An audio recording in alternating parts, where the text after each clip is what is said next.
right. Welcome to the Mo Made Us Late podcast. Yes, sir. I was about to say we're listening. We usually Peanut M&Ms. Everybody should know by almonds, now goddammit. who watches the show. Peanut M&Ms are disgusting. That's worse. Just eating straight almonds. They're nasty. M&Ms are fire. Get nuts out of my chocolate. I can't with this guy. I can't.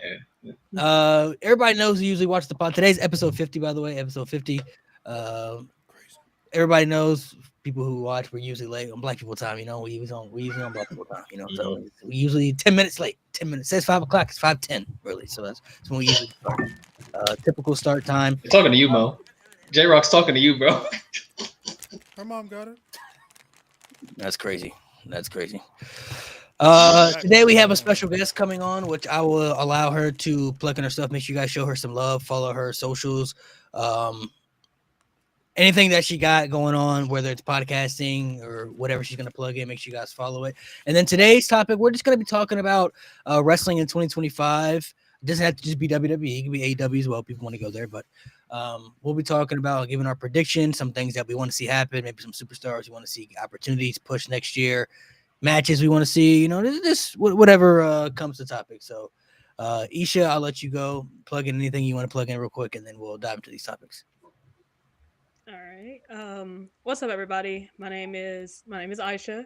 I am 1/5 of the Fem Slam podcast. I'm also a wrestling content creator based on TikTok, but I am moving over to YouTube soon. So you can find me at Aisha, not Isha, on TikTok, and then you can find me there also on YouTube as well. All right. First time on the channel, so thank you for coming through. She done. She dropped her socials. Oh, there she is. Yeah. My bad. That was spooky. Connection. What happened there? Sometimes, so today we'll just dive into some topics, some things about 2025.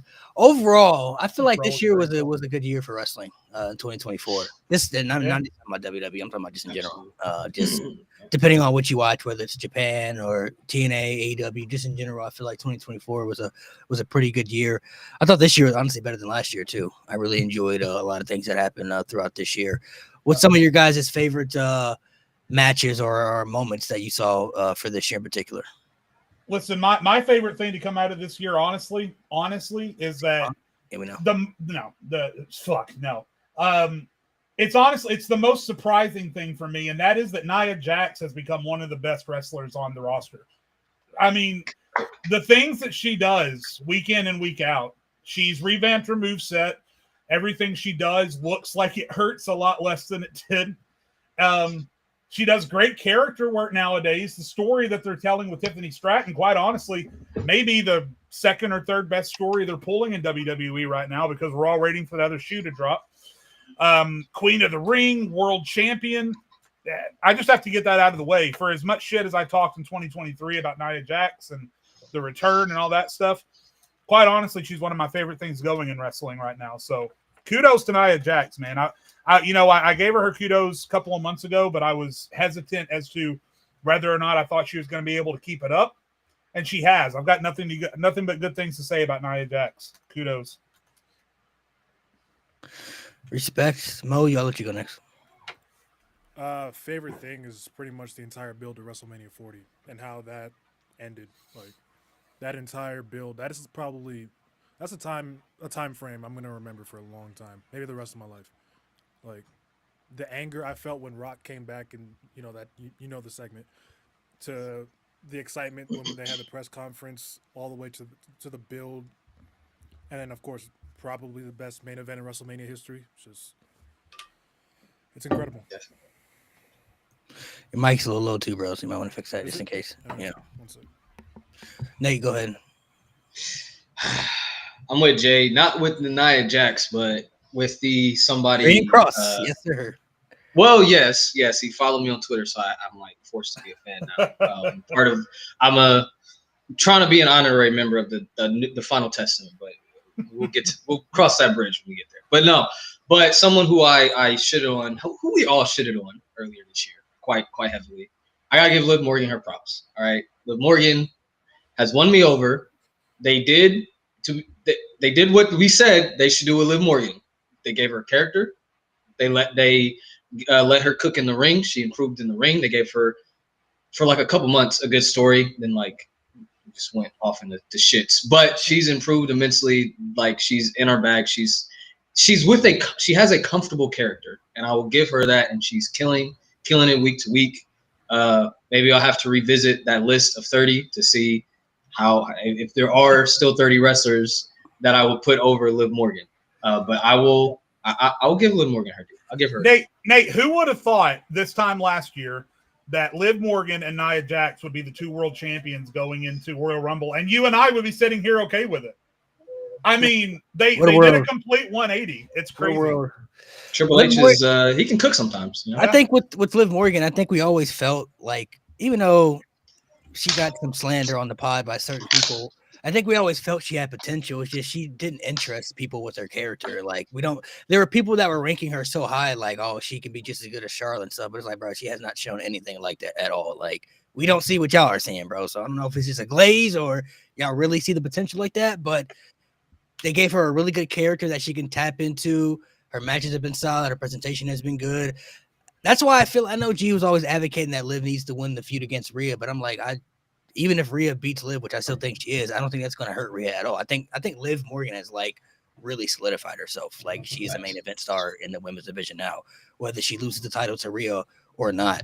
I don't see her going backwards where like she loses to Rhea and then she's like lost in the shuffle and not doing anything. You know what I mean? Like, I think they'll have things to do with her, whether it's with her and Dom, her and Raquel as a team, or whatever they want to do. You know what I mean? Like, I think Liv Morgan now will be a vocal point moving forward for the division, no matter, what they want to do with her, and how they want to place her and stuff. So Liv Morgan is definitely, I know Sports Illustrated put out that they had Jacob Fatu as their breakout star of the year, which is not a bad choice, but I'm like, Liv Morgan and Damian Priest to me were like two that I'm like, bro, those two excelled a lot this year. Like, because I mean, we was cooking Damian Priest a lot too, bro. That Money in the Bank. Yeah, Damian Priest was cooking Damian Priest, but like also it's like it's Jacob Fatu. Like, I know, like obviously, like hardcore fan like me is gonna be like, well, duh, Jacob Fatu fucking killed this year, Jacob Fatu. But like Liv Morgan, like night and day this year and last year, like absolute night and day. So Damian Priest as well. Even after Priest won the title, most of us were like, oh, he's gonna hold it until this. Bro, you remember what I called him? I don't remember. I called him Puerto Rican Solo. Puerto Rican Solo Sikoa. I forgot. Puerto Rican thumb boy. Nobody, none of us thought that Priest was gonna hold the title. Like, I think past Clash at the Castle, even with the CM Punk stuff, I was still convinced. Like, I still think Drew McIntyre is winning. Like, I still was convinced that he was winning that match. I'd be calling Damian Priest Night Mode Roman Reigns. He just kind of, he kind of reminds me of Roman Reigns, but like emo, like just a little bit. You know what? Like emo big dog, right?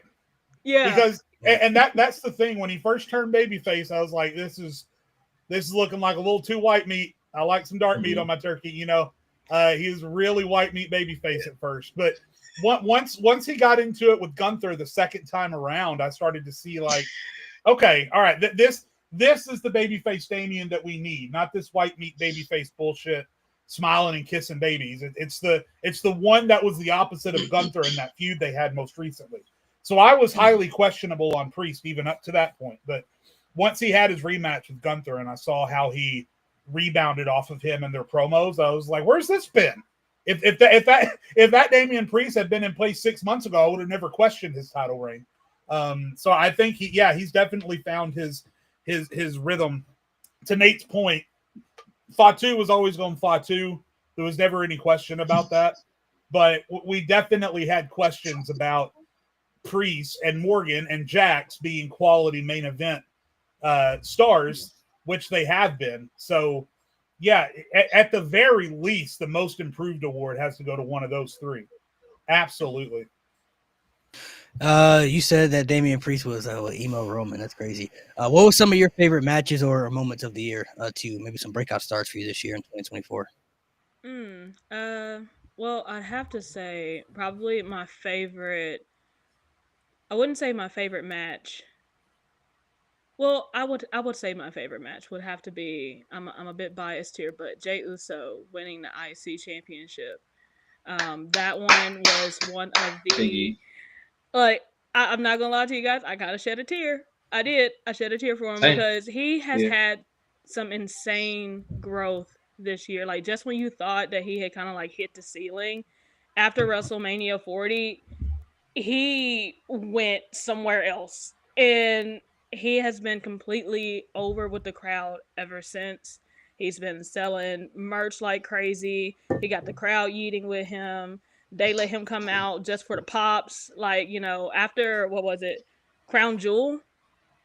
That whole 9 minutes, you would have thought that man was, you know, K-Dot with the way he was out there. It was great. So I have to give, you know, I have to give my props to Jay for Put on the how he's sleeve. been handling all of it. You know what I'm saying? And and like if I had to say like a breakout star, I would have to give it to like Braun Breaker for sure. Just because like first year, I guess like officially like on the roster, and he's already, you know, IC champion twice. I'm kind of hoping we see him move on into like the next category, which would maybe be against Gunther. I would love to see Braun and Gunther kind of like lock horns in the future. Braun Breaker he got the it factor for sure. I'm still hoping that they have him retire Goldberg. That's who I would pick. That's fine. I'm fine with that. That's who I would want to retire Goldberg. I think that would be really good for him. Retire Goldberg and John Cena in the same year? Yes, sir. Because he's bound Goldberg to move retire up next Goldberg, year. please? Like even next year, I mean, I don't know how long he's going to hold the IC title, but I can see him winning a King of the Ring or Money in the Bank if he's in those things. Like I can see it for him. Like We could see Braun Breaker in a spot where he comes out on the Raw after, like whoever is the world champion on the Raw after Mania comes out to the ring to celebrate and gets interrupted by Breaker, and then we just immediately like start the new year with Breaker in that main event spot. I think it's going to be sooner rather than later. Like I said, I don't know what they do with the IC title, but I really don't care. Braun Breaker is probably, not only is Braun Breaker up there for breakout star, he's not most improved because he was already doing great stuff on NXT. He could definitely be up there for breakout star, but Braun Breaker, quite honestly, with his quality of work, could be up there for just like male wrestler of the year in WWE. That dude's been incredible. Nothing but bangers since he came up. That dude is killing it. He's unreal. His athleticism is fucking crazy, bro. yeah, he got the That pounce he does on the outside, that little shoulder tackle, fucking crazy, bro. The height he gets, he should not be jumping. When he does the Frankensteiner, like jumps on the rope and stuff, he makes it effortless, bro. He's too big for that, bro. Now, I do want them to revisit Jacob Fatu and, you know, Braun Breaker at some point, because that stare down they had outside the ring, when I say I was sold instantly, I was like, I need that. I don't know if they're planning on moving the entire bloodline over to Raw, like the entire bloodline, but if they do, I wouldn't mind seeing it. Shit, no, on Netflix, Also, getting everybody. I also wouldn't mind seeing Drew McIntyre and Jacob Fatu. Oh yeah. Yeah, anybody in Jacob Fatu. I'm just crazy. Can put him on anybody. I like that. I like that. Game. What would be okay, so we talked about the positive. Okay, before we get to the negatives here a little bit, what do you think was your top 3 matches of the year? Just your top 3 that you like. These 3 were like the best ones I've seen all year. I got my 3. Good. Like all around wrestling. That could be AEW as well, you know. Oh, AEW as well. Okay. Cody, Roman, that's one. Okay. I'm split between Ospreay, Danielson, and the Bad Blood Hell in a Cell. Those are good. Those are 3 though. Mine would be the Hell in a Cell, Bad Blood, Punk and Drew, Roman and Cody, and I'm gonna say Danielson and Swerve at all in. That to me, Ospreay and Danielson was great, but I liked the storytelling a lot more with Swerve and Danielson. I thought that was really, really good. That was fantastic. Those would be the standouts to me.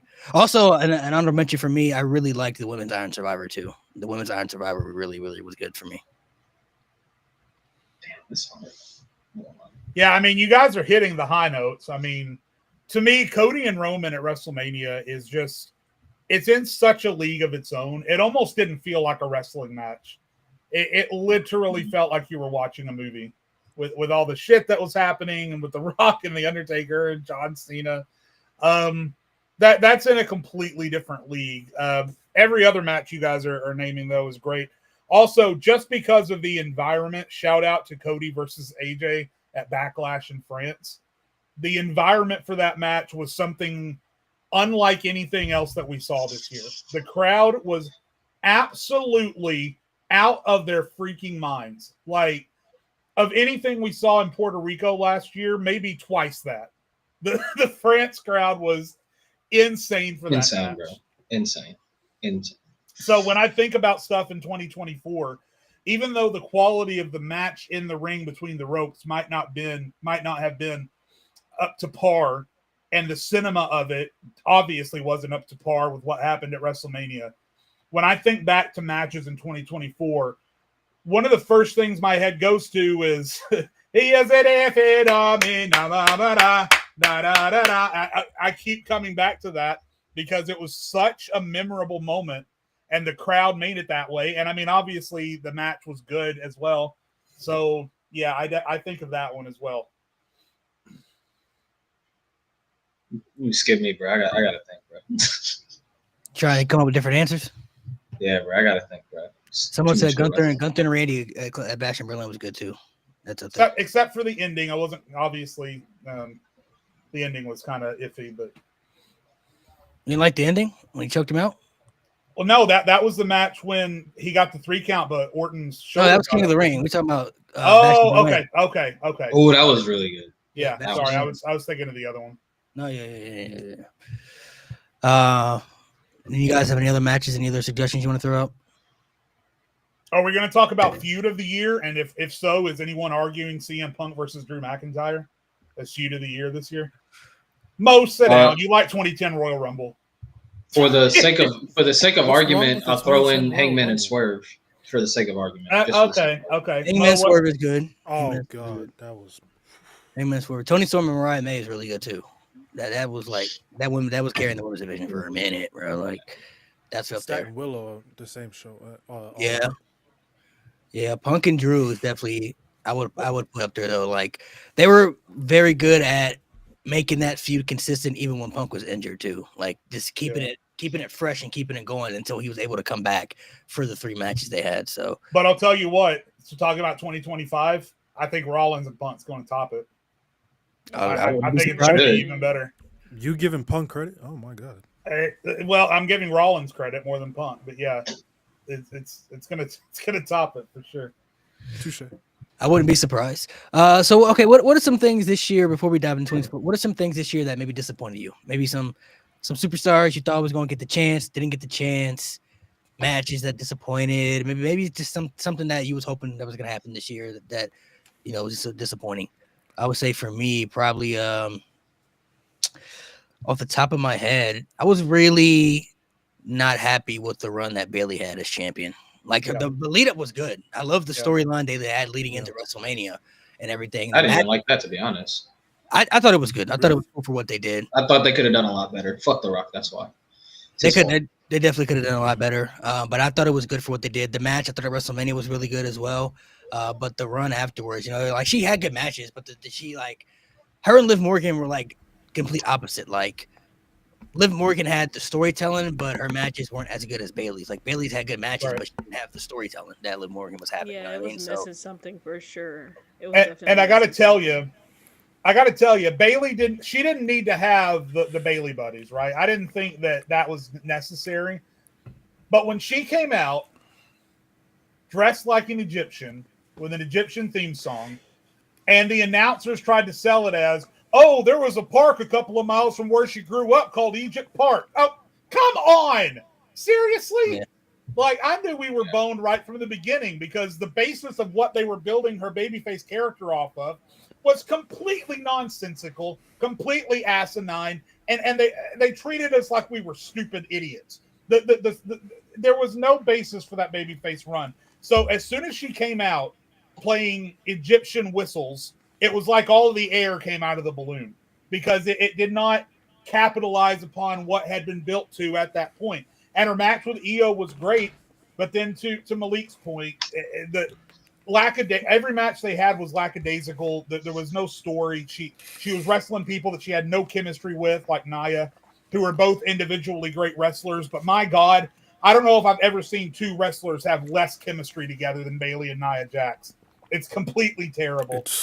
I was also disappointed with The Miz continuing to just kind of be there because, you know, The Miz has been around for 17 years, guys. Like he's got less time left on his career than we probably all assume because it just feels like he's going to be there forever. And now 2 years in a row, he's led the company in televised losses. The story that he's doing right now with Karrion Kross is different and entertaining. And of course it is because it's The Miz. But it also just feels like they're just throwing shit at the wall to make it stick. So They're stretching it. They're stretching it. I was disappointed. I thought The Miz was going to have more of a bounce back year this year than he did. Whoever wants to go. I should go. I would have to say probably the most disappointing one for me was Drew McIntyre winning the Money in the Bank. I don't know why that pissed me off. Something fierce. Bro, that shit was Yes! so But it stupid. pissed me off. So I crashed stupid. out. I hated that crashed shit. out so bad. I crashed out so bad. To You're the going to make point me where, put the like, do-rag back on. That was so Oh Lord. stupid. Oh Lord. we were in our live Do-rag stream Jade. after the show, and when I say I did not talk the entire time because of how pissed off I was, they were like, "Are you Bro, are so you okay?" stupid, bro. I'm like, What, "No, bro, get the what fuck did I out my face." what did I say on the podcast after it happened? The kind of anger that leaves you stewing in rage. You can't move, you can't think, you can't talk. That's exactly what I said. Oh my god, I was so mad. Let me tell you about that night, bro. Let me tell you that night. I had to work that night. Came home, didn't see any spoilers. Them like first 3 matches, I was like, I'm about to just look up spoilers. Fuck this shit. Like it was late. I was like, nah, I can't. I was legit about to turn Peacock off. I was like, this shit. I finished the show and it was. I kind of wish I didn't, but I was like, man, this is some bullshit. That was. Yeah, that show. I hate that. That's probably There the go worst. G. There go G. Caping for that BS again. But It I mean, was bad. it did add on to It the was story, bad. though. It did add on to the story for what they were telling. Like they It did waste, they did, did waste the but- money in the bank, but it's like it was for a reason, though. Like it wasn't like it wasn't for no That's the reason. second time Triple H did that too. Yeah, he did it that second He time. could have just let Austin Theory cash in on. Well, I mean, Yeah. well, let's be honest. Austin Theory was cooked though. Even if he cashed in on it, he was cooked. I mean, because Roman Reigns was still a double champ. So I mean That's He could have fine. won the U.S. title. We could have won the U.S. title, bro. He didn't. He could have just won the No, U.S. no, I title. mean, and tried to yeah, cash He in on won it Roman like and 2 failed. weeks later. I'm saying as far as him like being the world There you champion, go with like that. cashing in on becoming the world champion, like that was cooked. Yeah, he should have failed to cash in on Roman. That's fine. That's better than failing on the U.S. Championship. No, he should- he Because we should- all know. no, Because he- at that point, we knew he's cooked. If he should have cashed in on Roman, he should have we know cashed he's in the NXT title. Bro has grill marks on his back still to this He day. came to NXT and teased that. I'm like, bro, that's the champ. right there, bro. He's done. All I hope That's is crazy. that. So I know, like I felt like Jay should have won it, but Melo would have been fun to Absolutely. see win it as well. So hopefully That's it. Carmelo wins it next year, just I hope because so. of how annoying of a person he's been to the SmackDown locker room as of late. I would love to see him Absolutely. just be a menace to both Raw and SmackDown, just on there, just pissing everybody off with the briefcase. I think it's perfect for him, so I would love to see that next year. No, he's He's gonna get it perfect. done before Finn Balor does. The money in the bank with Drew, I'm like still 50-50. Talking about grill marks on their back. Oh Lord, Rag on, bro. Brought it out. that's my favorite moment of 2023. No, This is my favorite gimmick. It's my favorite gimmick of 2020. do rag Jade, 2024. bro. We brought it out. Wait, did Jay Anytime tie you it bring on up right, too? Money in the Bank, Yeah, he tied it on right. He knows how to tie it on. You got that shit on, bro. got He got that it a little shit bit on. differently, but the money in the bank was like 50-50 for me because it was like, yeah, they wasted the money in the bank. They could have gave it to somebody else, but like it added for the story they were telling. So like, okay, I mean, he gets screwed again. I get it, but it's like He did 50. it like 3 times, Like- bro. Yeah, like it added more onto the story of the frustration. Because at that point, I think we all felt like because he already got screwed in Scotland and he'd been screwed many times before. But like That's the apex. at that point, when he got screwed with the money in the bank, I think all of us were like, nah, he gotta go crazy at this point. Like, no way, he cannot lose his mind at this point. What did Lewis say? He said he had to open up the show Bring with up- Drew McIntyre, screen his fucking sword around the Just- locker room. Yeah, bro. Like at that stage, it's like at that stage, I think we all start to, even though Drew was the bad guy, and he did bring it upon himself after what he did to Punk at WrestleMania and stuff. I think at that point, even us start to feel bad. Like, damn, that's crazy. Like, you Yeah. get screwed again though. Like, it's one thing is you get screwed in your hometown, but you couldn't even successfully cash in the money in the bank though. Like, that's crazy. That's why this faction that they're cooking up with Rollins, Owens, and McIntyre is about to cook, bro. Because they are all maybe the 3 most justified heels in the history of wrestling. They are the three most justified heels in the history of professional wrestling. Everything they say is true, and they get booed because they're talking to Rhodes and Punk and whoever. If they do a faction based on those three feeling, and throw the New Day in there too, because the New Day are justifiably upset. Yeah, they're right. They're right. Yeah, they are right. Yeah. Throw the New Day in there too. I love a justified heel, and we have 4 of them right now. Oh my Am I God. bugging or is that?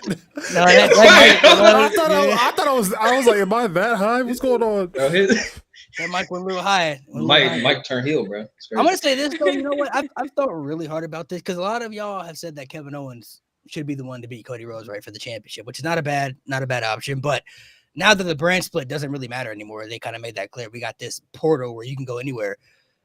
I don't think Kevin Owens should be the one. I wholeheartedly now think, and I don't know if it'll happen, but I would wholeheartedly love to see Drew McIntyre be the one to beat Cody Rhodes at this. That'd be fine too. That's fine. Drew McIntyre as long as he gets away from my glorious bloodline, I'm okay with that. As long as he gets away from my glorious bloodline, I'm okay with that. Drew McIntyre is still owed a world championship run in front of the audience that he hasn't got yet. He really is. He's had so many people in the last 4 pushing years. 40, bro. Come on. And it's not even the age thing, but if you look at the last 4 years, like 2020 was going to be his year, and it was his year. Breakout star, like that was his year. But then after he lost the championship to Miz when he cashed in and Lashley with it, ever since then he's had to put so many other champions over, with Bobby Lashley, Big E, Seth Rollins, Roman Reigns, you know, like all these other champions over to help propel them up to make their title reigns better. Gunther and like all these people that he's had to put over in that time frame. And with the character development that Drew's had this year, he's had so many justifiable points. And he's already beaten Cody Rhodes too. He's one of the very few people that already pinned Cody, you know, since he come back to WWE and everything. And with the story that he's been telling with the crash out, like Cody's like in the centerpiece of that too, like the bloodline and all that stuff. But like Cody Rhodes still has a spot that Drew still probably wants, you know, deep down. And like I said, since the draft doesn't really matter anymore, we got this portal going around. Let Cody Rhodes get past WrestleMania as champion, because more than likely, I still think he's probably going to be involved in something with Rock and Roman at WrestleMania. And after WrestleMania, if they have another Clash at the Castle or whatever, like Drew McIntyre beating Cody Rhodes would be maybe the most justifiable heel championship win that we've had maybe in a long time. Where it's like, okay, I'm cool with that. Let me say 2 things. Number one, I completely agree with you, because if you guys, by the way, if you guys think back to that podcast we did, where we did what we think should happen at Mania and what we think will happen at Mania, and then how we would book it, I booked a bunch of stuff, and you guys kept fucking trolling me. Oh, Jay doesn't care about the brand split. And I told you at that time, neither does WWE. I would just like to point out that it's come to fruition. That's number one. Number two, if you go back and look at the results of that podcast, I said what I would do is Owens versus Cody, but also what I said WWE should do based on the story, because Malik is 100% right, and I said this on that episode, Drew McIntyre versus Cody Rhodes, I think, is the story that makes the most sense, instead of shoehorning anything in with Punk or doing The Rock or whatever, who just needs to fight Roman and leave everybody else alone. Yeah, absolutely, Drew McIntyre versus Cody. Yeah, for sure. If that's the case, because it's quite obvious that whatever Punk's favor has something to do with Roman. I wouldn't or the mind main seeing. event. Yeah, but there was an interview not too long ago where Punk was like, "If you want a main event, you look at Roman," right. And so this is what I think could possibly happen, especially with the way Gunther's been moving lately. If Roman ends up taking the title off of Gunther, and then Punk pulls up, and, you know, he's like, "Hey, remember that favor? I want, you know, my main event at WrestleMania, but I also want that title." Because we kind of know that eventually he's going to get to that title. They've already kind of like planted seeds for that. I wouldn't mind seeing it go about that way. But we could also see Rollins somehow get in the mix of that as well. And there's a segment that happened between the Shield a couple years back with Punk, where Punk was like, I want to fight, you know, I want to see who's the strongest of the Shield is. And Dean was the first one, John was the first one to speak up. And Punk was like, "I've already beat you, bro. Move." And and so he went this. on to Roman, and he was like, "What about you, pretty boy?" And Roman turned around and was like, "I got it, but like." Seth jumped in and was like, "Hey, you want to fight the best? You're looking at him." And then there was that issue that happened between Roman and Rollins in the ring where they were kind of like arguing about, "Oh, who's the best? I'm the best. I got this. I can do this." So I definitely feel like they could do a callback to that if they wanted to go that route of having a triple threat World Heavyweight Championship match at WrestleMania between Punk, Roman, and Rollins. Yeah, I think next year for WrestleMania, WWE has put themselves in a very unique position where they have multiple angles of main events they can do. So many options. I don't think there's really a bad option. If they want to do Roman versus Punk, I'm not against that. If they want to do Rollins and Punk, I'm not against that. Even if they want to do Roman and Seth, that's there too. Rock and Roman and Cody and Rollins. There's so many different directions they could go in with these storylines that they have. So they have many options. It's just really about picking, okay, which option do we want to do and which option do we feel is the best one. So they have a lot of avenues and angles they can go into for WrestleMania next year, which makes it interesting because they tease so much stuff. I think people legit really don't know. None of us really know what's going to happen. Like they tease so much stuff.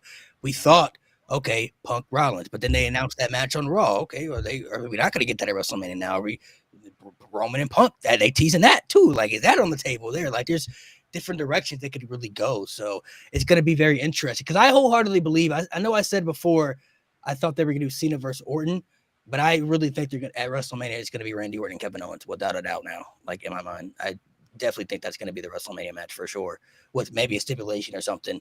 If maybe they add Cody to it too to make it a triple threat for the title if they want to go that route. But I think Orton and Owens is going to be a WrestleMania match just based off where the story's at.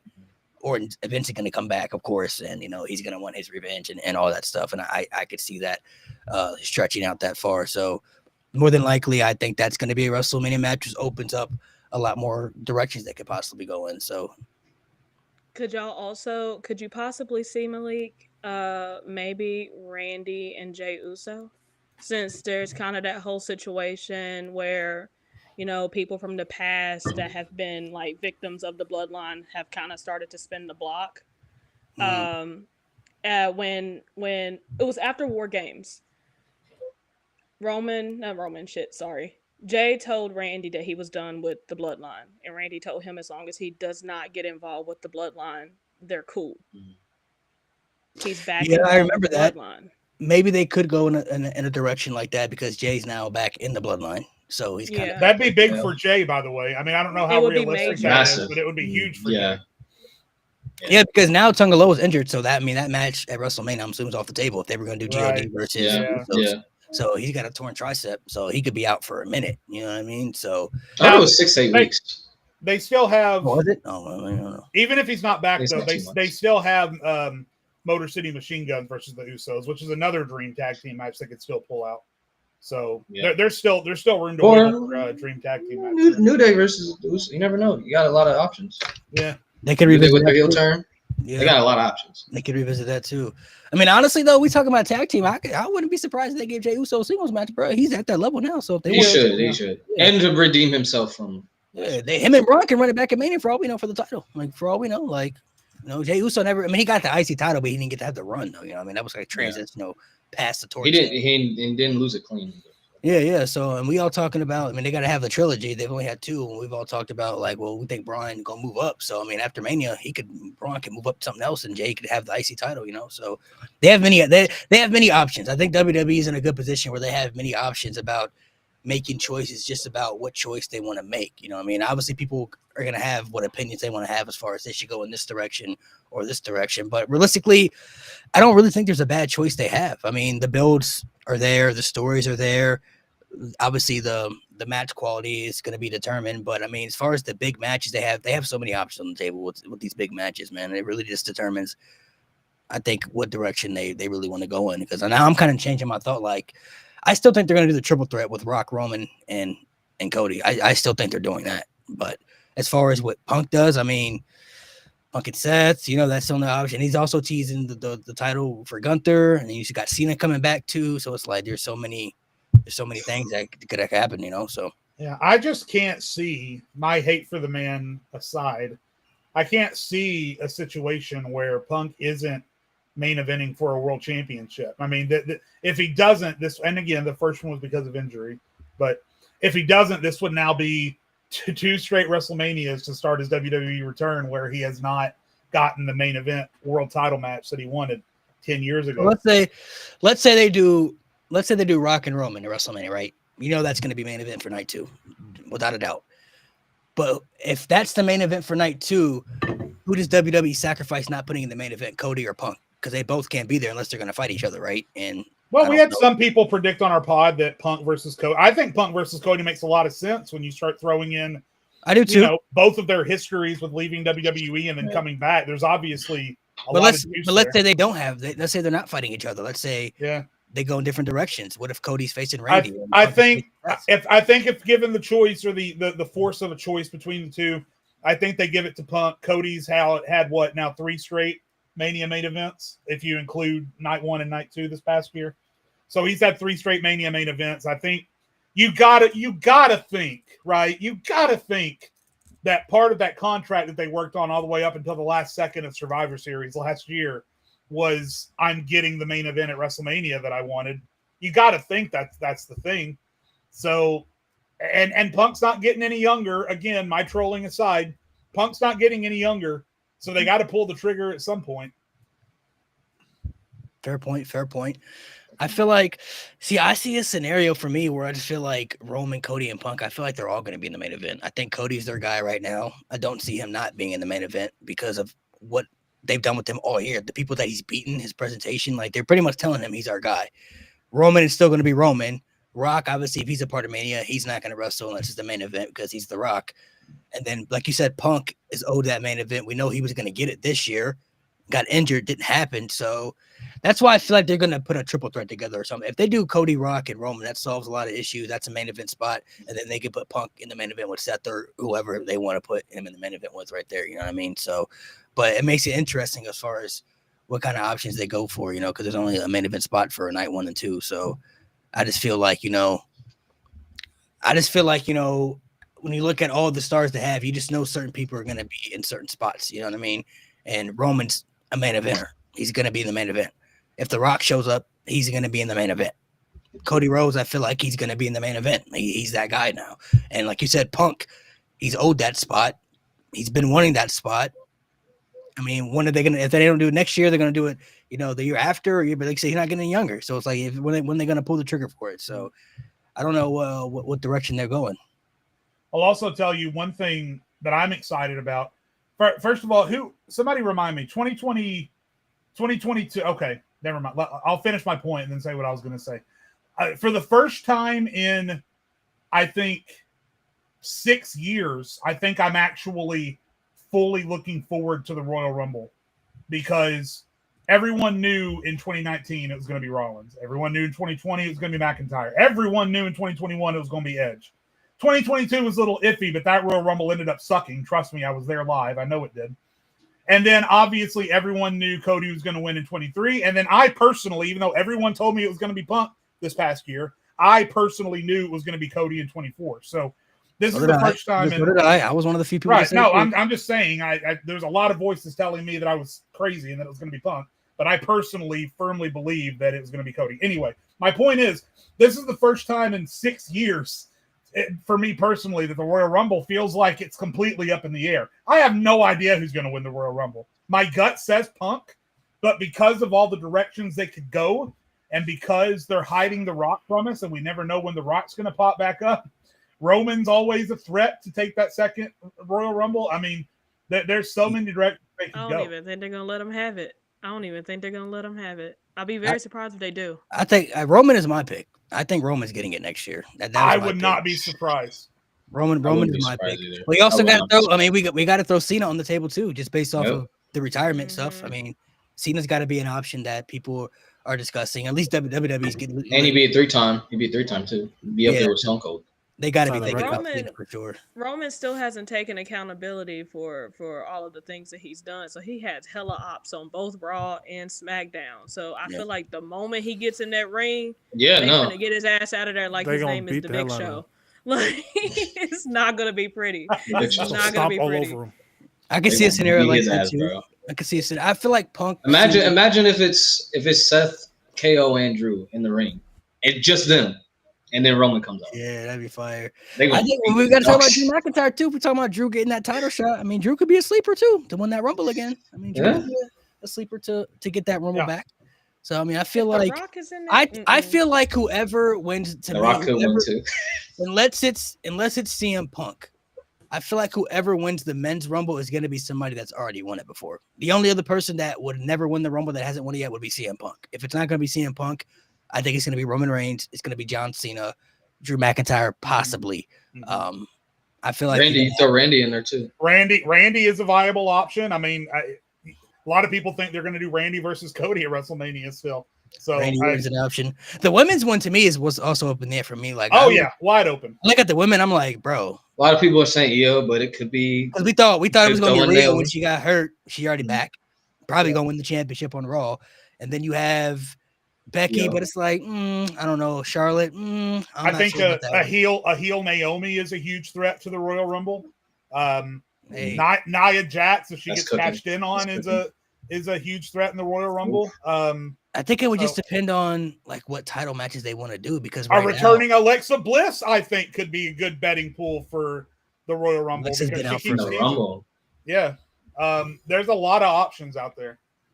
Then what about Carmella? yeah, because she's been talking about a return, Carmella as well. Carmella getting the As a Rumble. winner, I don't know if she. I don't know if she's gonna win it, but she'll get that mid card title though.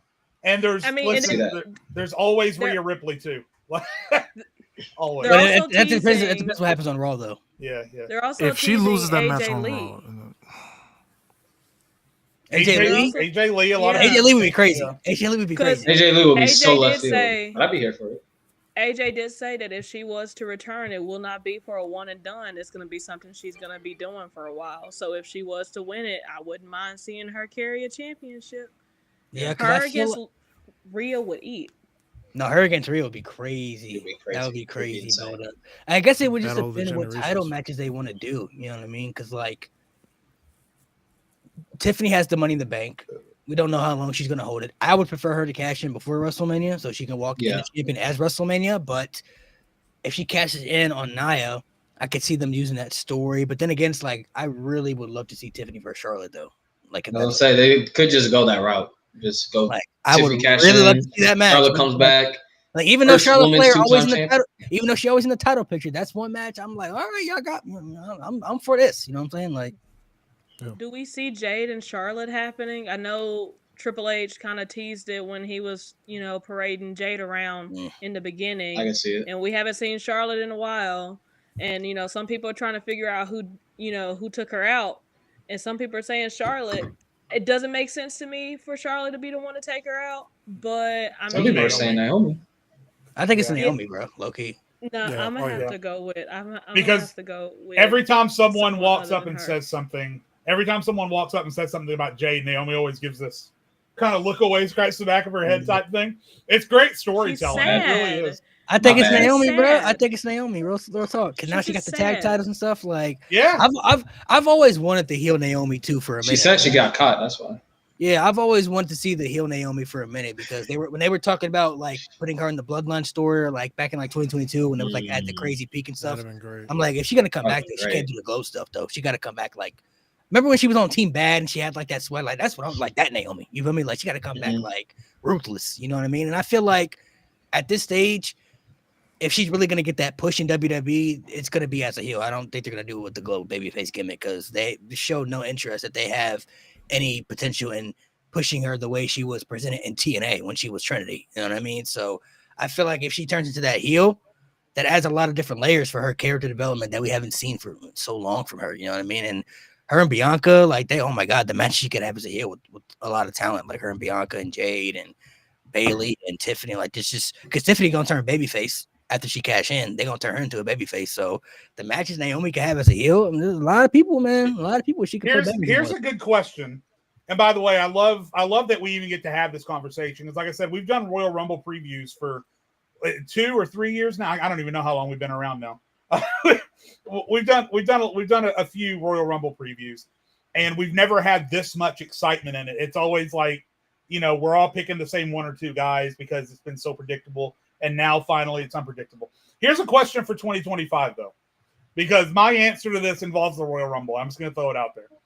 What's the one thing that you guys think maybe could or should happen in wrestling this year that would just throw the wrestling world into complete chaos?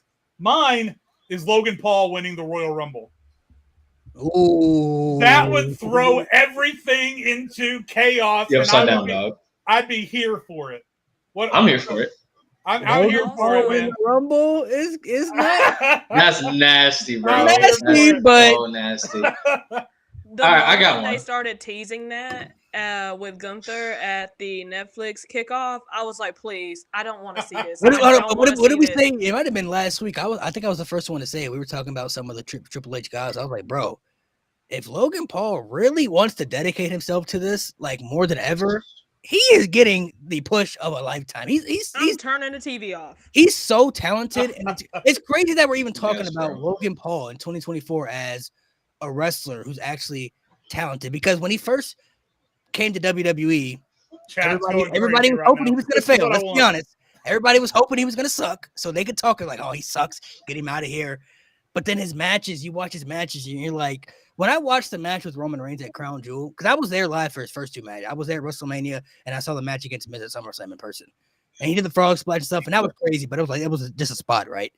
But when I watched the match against Roman at Crown Jewel, I was like, what the fuck am I seeing right now? Like, am I actually seeing Logan Paul cook in the ring with Roman Reigns? Cooking. Cooking. And then if cooking, bro. If you guys like, what is happening? Like, if you guys look at chat, this is what I'm talking about. We didn't get a chat for like 5 minutes, and then I mentioned Logan Paul winning the Royal Rumble, and now chat's going insane. So I want to hear them. I want to hear from you guys. What do you guys want to see that would throw the wrestling world into? Oh, what do I want to see? Yeah, that would throw the wrestling world into hysterics, because obviously I was right, because chat just went crazy over the concept of Logan Paul winning the Royal Rumble. I gotta think, man. What do I want? This has to be something I want to see. I was going to say something, but I don't want to see that. So I'm not saying it. I don't want to see it. What do you want to say? What do you want to say? I was going to say Goldberg beats Gunther, but I don't want to see that. I don't want to see that shit. I don't want to see that shit. I do not want to see that shit. You know what I really want to see? What's that? No trolling aside, I want to see Omos back on TV, bro. I want to see. Come on, bro. I want to see him do something, bro. Please, like. No trolling aside, I'm not even saying he has to get a major push, but like, y'all can't find. Where's he at? No, Malik, go all the way with it. Tell these people you want Omos to come back and beat Braun Breaker. And take the hey man, just say it. If it was up to me, because I feel like, I feel like they're not gonna do anything with him on the main roster. So I've always said, bro, you could literally just put him in NXT and he could just do anything in NXT, bro. Like if it's up to me. If it's something, he beating Obafemi for the NXT title. The Nigerian battle. Now we need a Nigerian. Nigerian drum fight.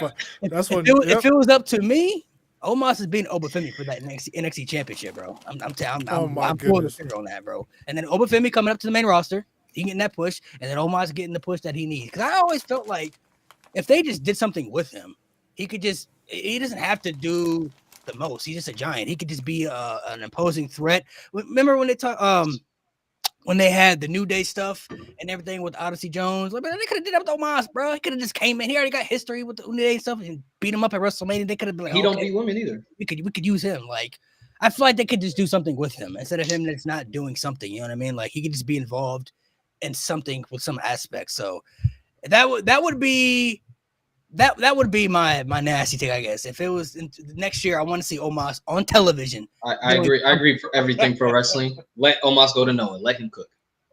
They'll give that man to Braun Strowman and call it a day. Braun Strowman and Omos, bro. Let's see. I'm for that. They already did it once. They said they had a little match back at Crown Jewel. I'm saying it was good. Little match right there. Mo, what about you? What's your dirty? What's Oh, your? but nasty hold on, prediction? if I was to get real nasty though, that would be my number one actually. Braun Strowman getting the push again. I don't care. Getting the push, bro. I'm turning him back in 2017. Put the somehow. fries in the bag, bro. Turning him back in 20 somehow. And turn him back. Put the plunger in the 2017 toilet. Braun Man, Strowman, come bro. on. I'm turning him back. Bro. I can't tell me y'all didn't feel it during No. that match against Bronson Reed, bro. Y'all felt that little aura. 27. It was there a little bit. That spark died at Crown Jewel 2018. Hey, A little bit. I'm telling you, bro. You can push him all you want, but he's gonna be limping the whole way. Nah, he got I that feel like bad. I hadn't been hyped Yeah. for Braun Strowman until I hadn't been hyped for Braun Strowman in a while until him and Bronson Reed had whatever the fuck that was It was going terrible. on. That's for me. It didn't go very long, and the match quality wasn't up there. But for me, that's up there for feud of the year. I loved everything they did So with good. Bronson. It was so good. That's what Braun needs to do, bro. That's what Braun he just needs to stay. Just give him the chaotic stuff.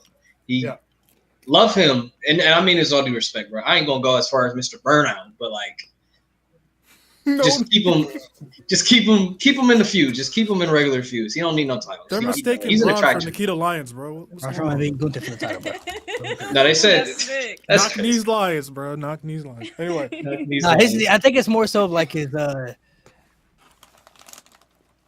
Uh-oh. You got cut, bro. or something. I think it's more so there with we his go. hip, bro. I don't think it's his knee. I think it's the hip. You know what I'm saying? He might need to get that hip check. You know what I'm saying? You think that thing checked. Probably need them stem cells. That's what he needed. Them stem cells. Hey, listen, Rey Mysterio can come back. Facts. You know what I'm saying, bro. Anybody can come back from stem cells, bro. Stem Facts. cells will work. the left knee is working. I'm gonna get mine. I'm gonna get mine, bro. I'm gonna get nasty, bro. Karen Cross, world champion. I don't give a fuck. Do it. Yeah. Do it. Yeah. Do Do it. I don't care, bro. Do it. World champion though. World champion, bro. He can beat Cody. Fuck He this can't beat nigga's Gunther. mic, bro. Beat Cody. He can beat Cody. Don't beat Gunther. He can beat the guy who beats Kobe Gunther, but he or can't. Cody. Cody. I heard Kobe. I was like, the fuck are you talking about? I don't know about that. That's up there with the G Finn Balor take. I'm not gonna lie to you. I'm not gonna lie to you. Let You me got a better see chance at that? Roman and Karrion Cross. Roman and Karrion Cross officially. Let's see that.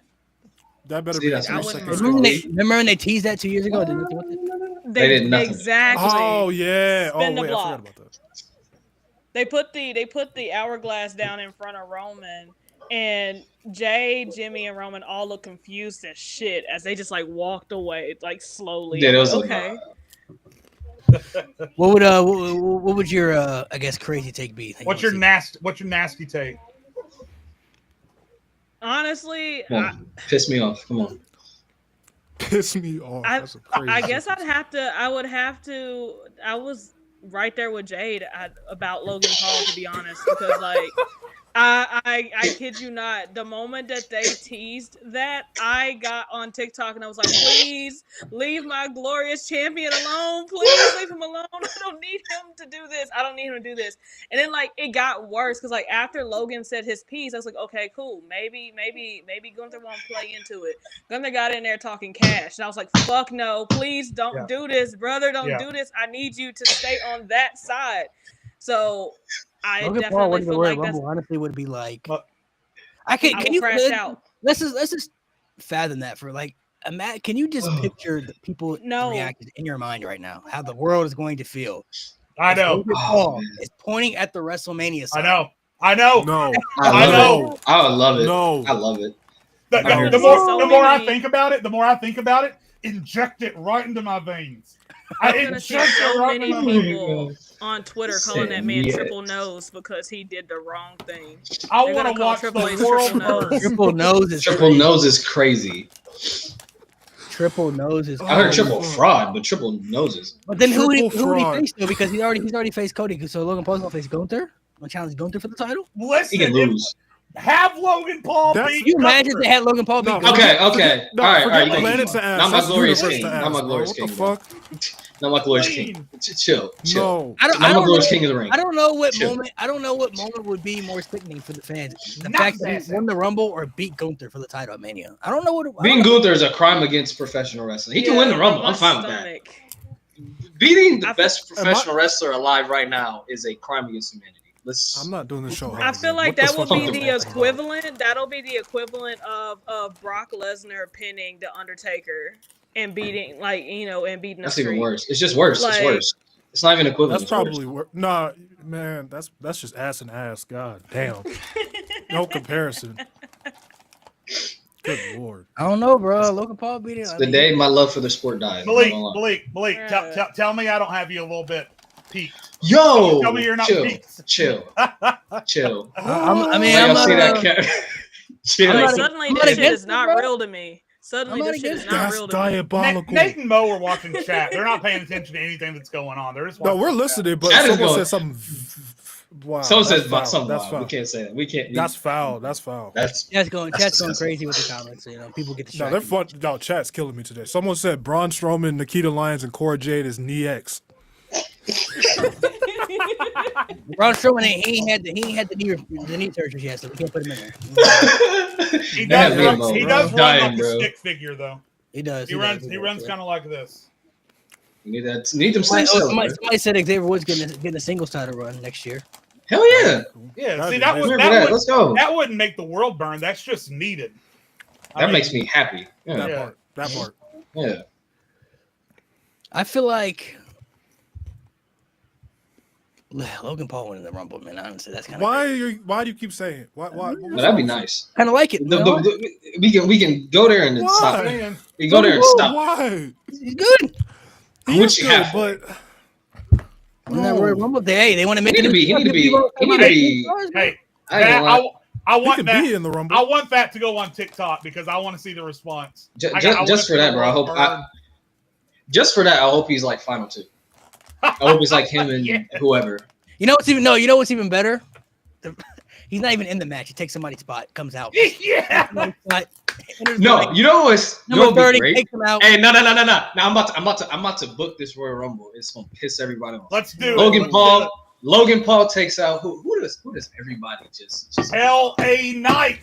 He has yes. history with him. He takes out LA LA Knight for There's taking no his way title. y'all cooking Yes. And no. Hear me out. It's him Y'all are and unused Randy to the Orton bread. Stop. in the final two. Uh-huh. Then all of a sudden you hear, if you smell with the Rock. No. He comes out, Rock tosses Randy out. So your No. final two are Logan Paul and the Rock. Can you And the imagine? Rock tosses Logan Paul over the top rope. Can't But even swim worse, myself. imagine if like it's Rock and Logan Paul, and then like Roman comes out and throws the Rock over or something like that, so he can't win the Rumble, and then Logan Paul's Bro, like, I'm high as Yes, "I hell. won the Stop, Rumble. I didn't even have to do it.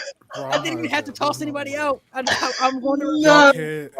I want a shot of that stunned crowd with that music going, "Hey yo!" I want it." You niggas are unserious. Yes. No way. Might need that to happen, Mo. Might need it to happen. No. Need it to happen. I think it's good for us to see that. No. It's good for us. Hell no. Hey man, Triple H, I know you're taking notes. I know you're watching, Yes. Watch the world burn.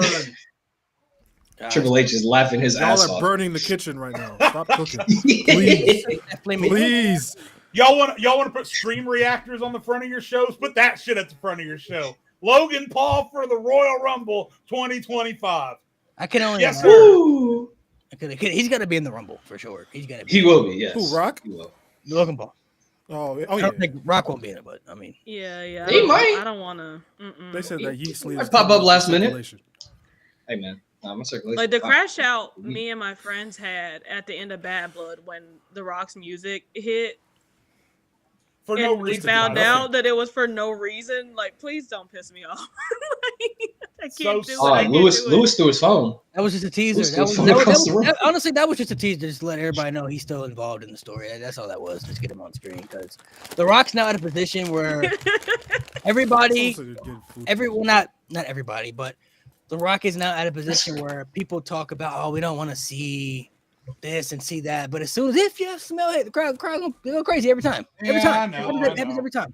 We set it up here. Don't make it The good. Rock could beat Cody Rhodes at WrestleMania. I guarantee you get a pop. I promise you get a pop. Yo, I promise you he can get a pop. relax, The crowd will relax. pop for that. They'll be mad afterwards.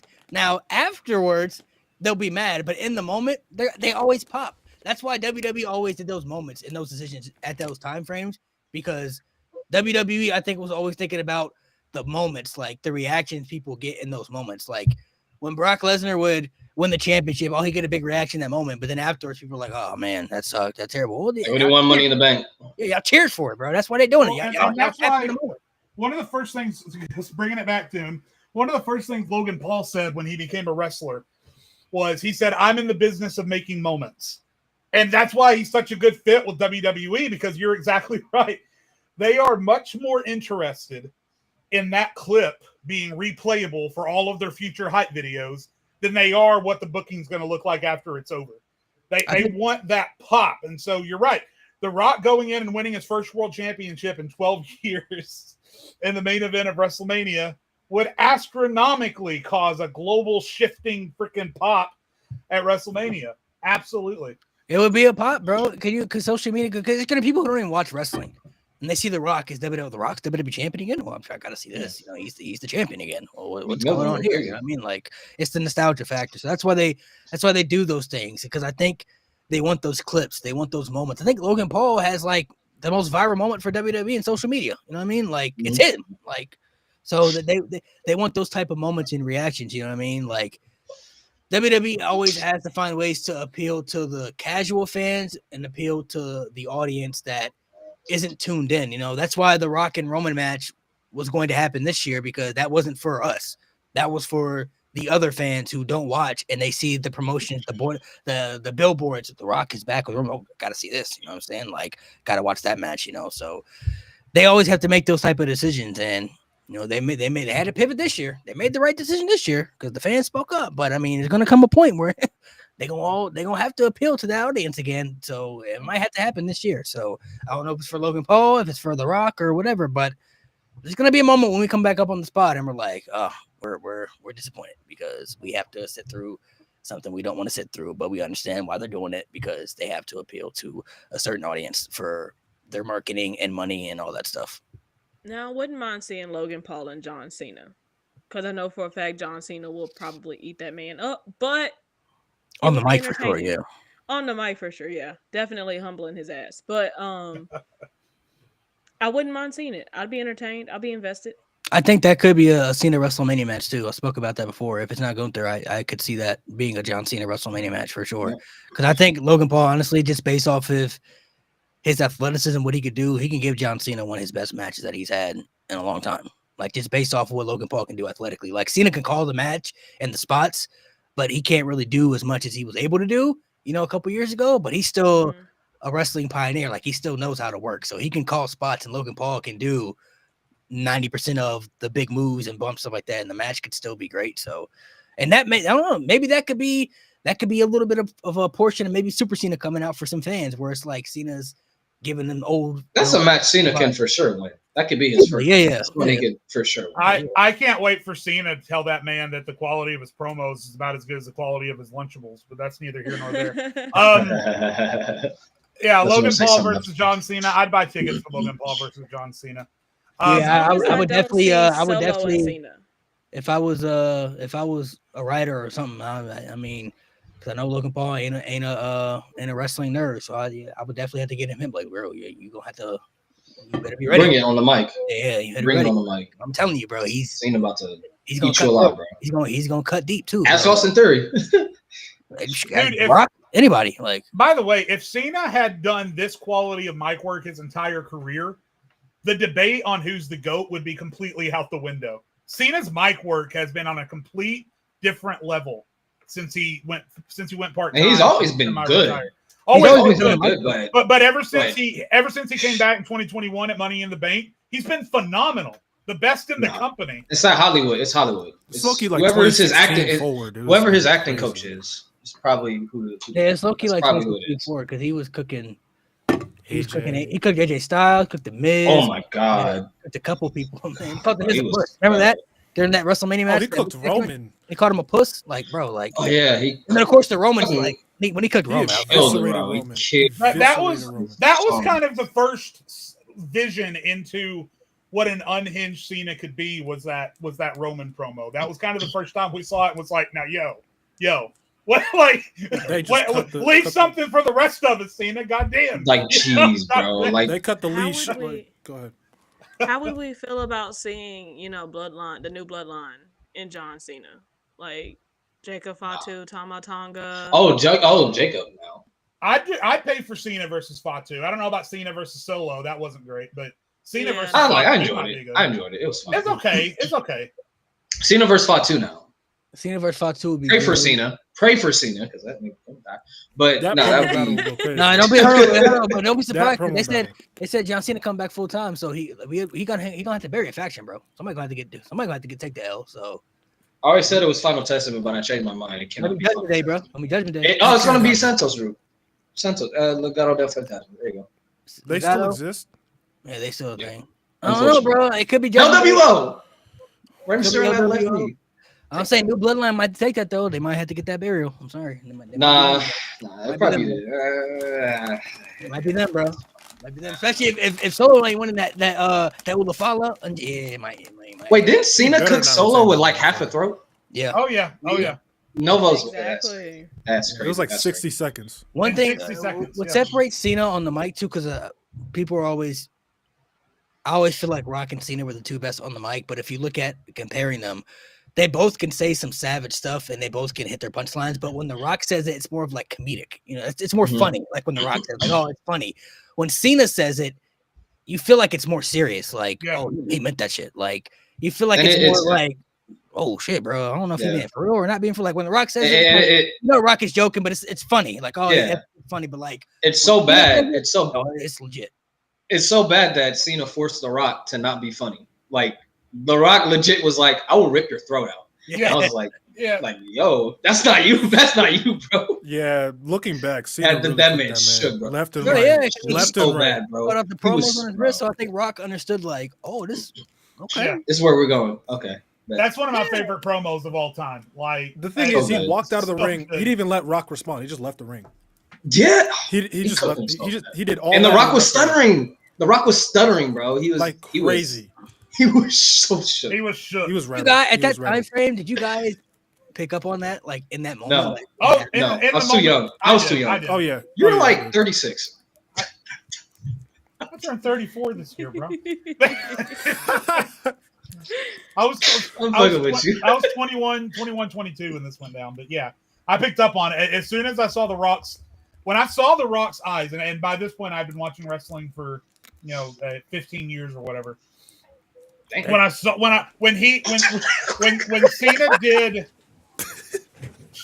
when Cena did the line about the promos on the wrist and the Rock stepped in, that look on his face when he stared down Cena in that moment, I had never seen the Rock look like that in my entire life. So I could tell, like, oh shit, this is bad.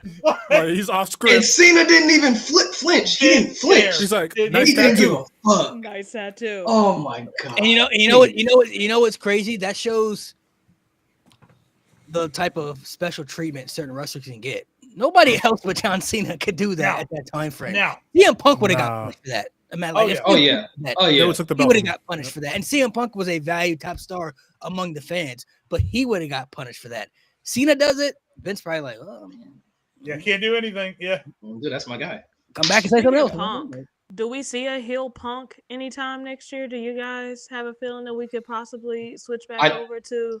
I think all this hate is going to get to Punk. I think someone's going to break him. I don't know if it's going to be Well, he's Kevin not really getting Owens booed though right now though, so it's gonna. I think it depends on who he matches up against because they. I because mean, right now he's got Seth. and they're gonna pick Punk over Seth to me. right. Like, Yeah. I do. No, I'm think talking it's about in interesting- character.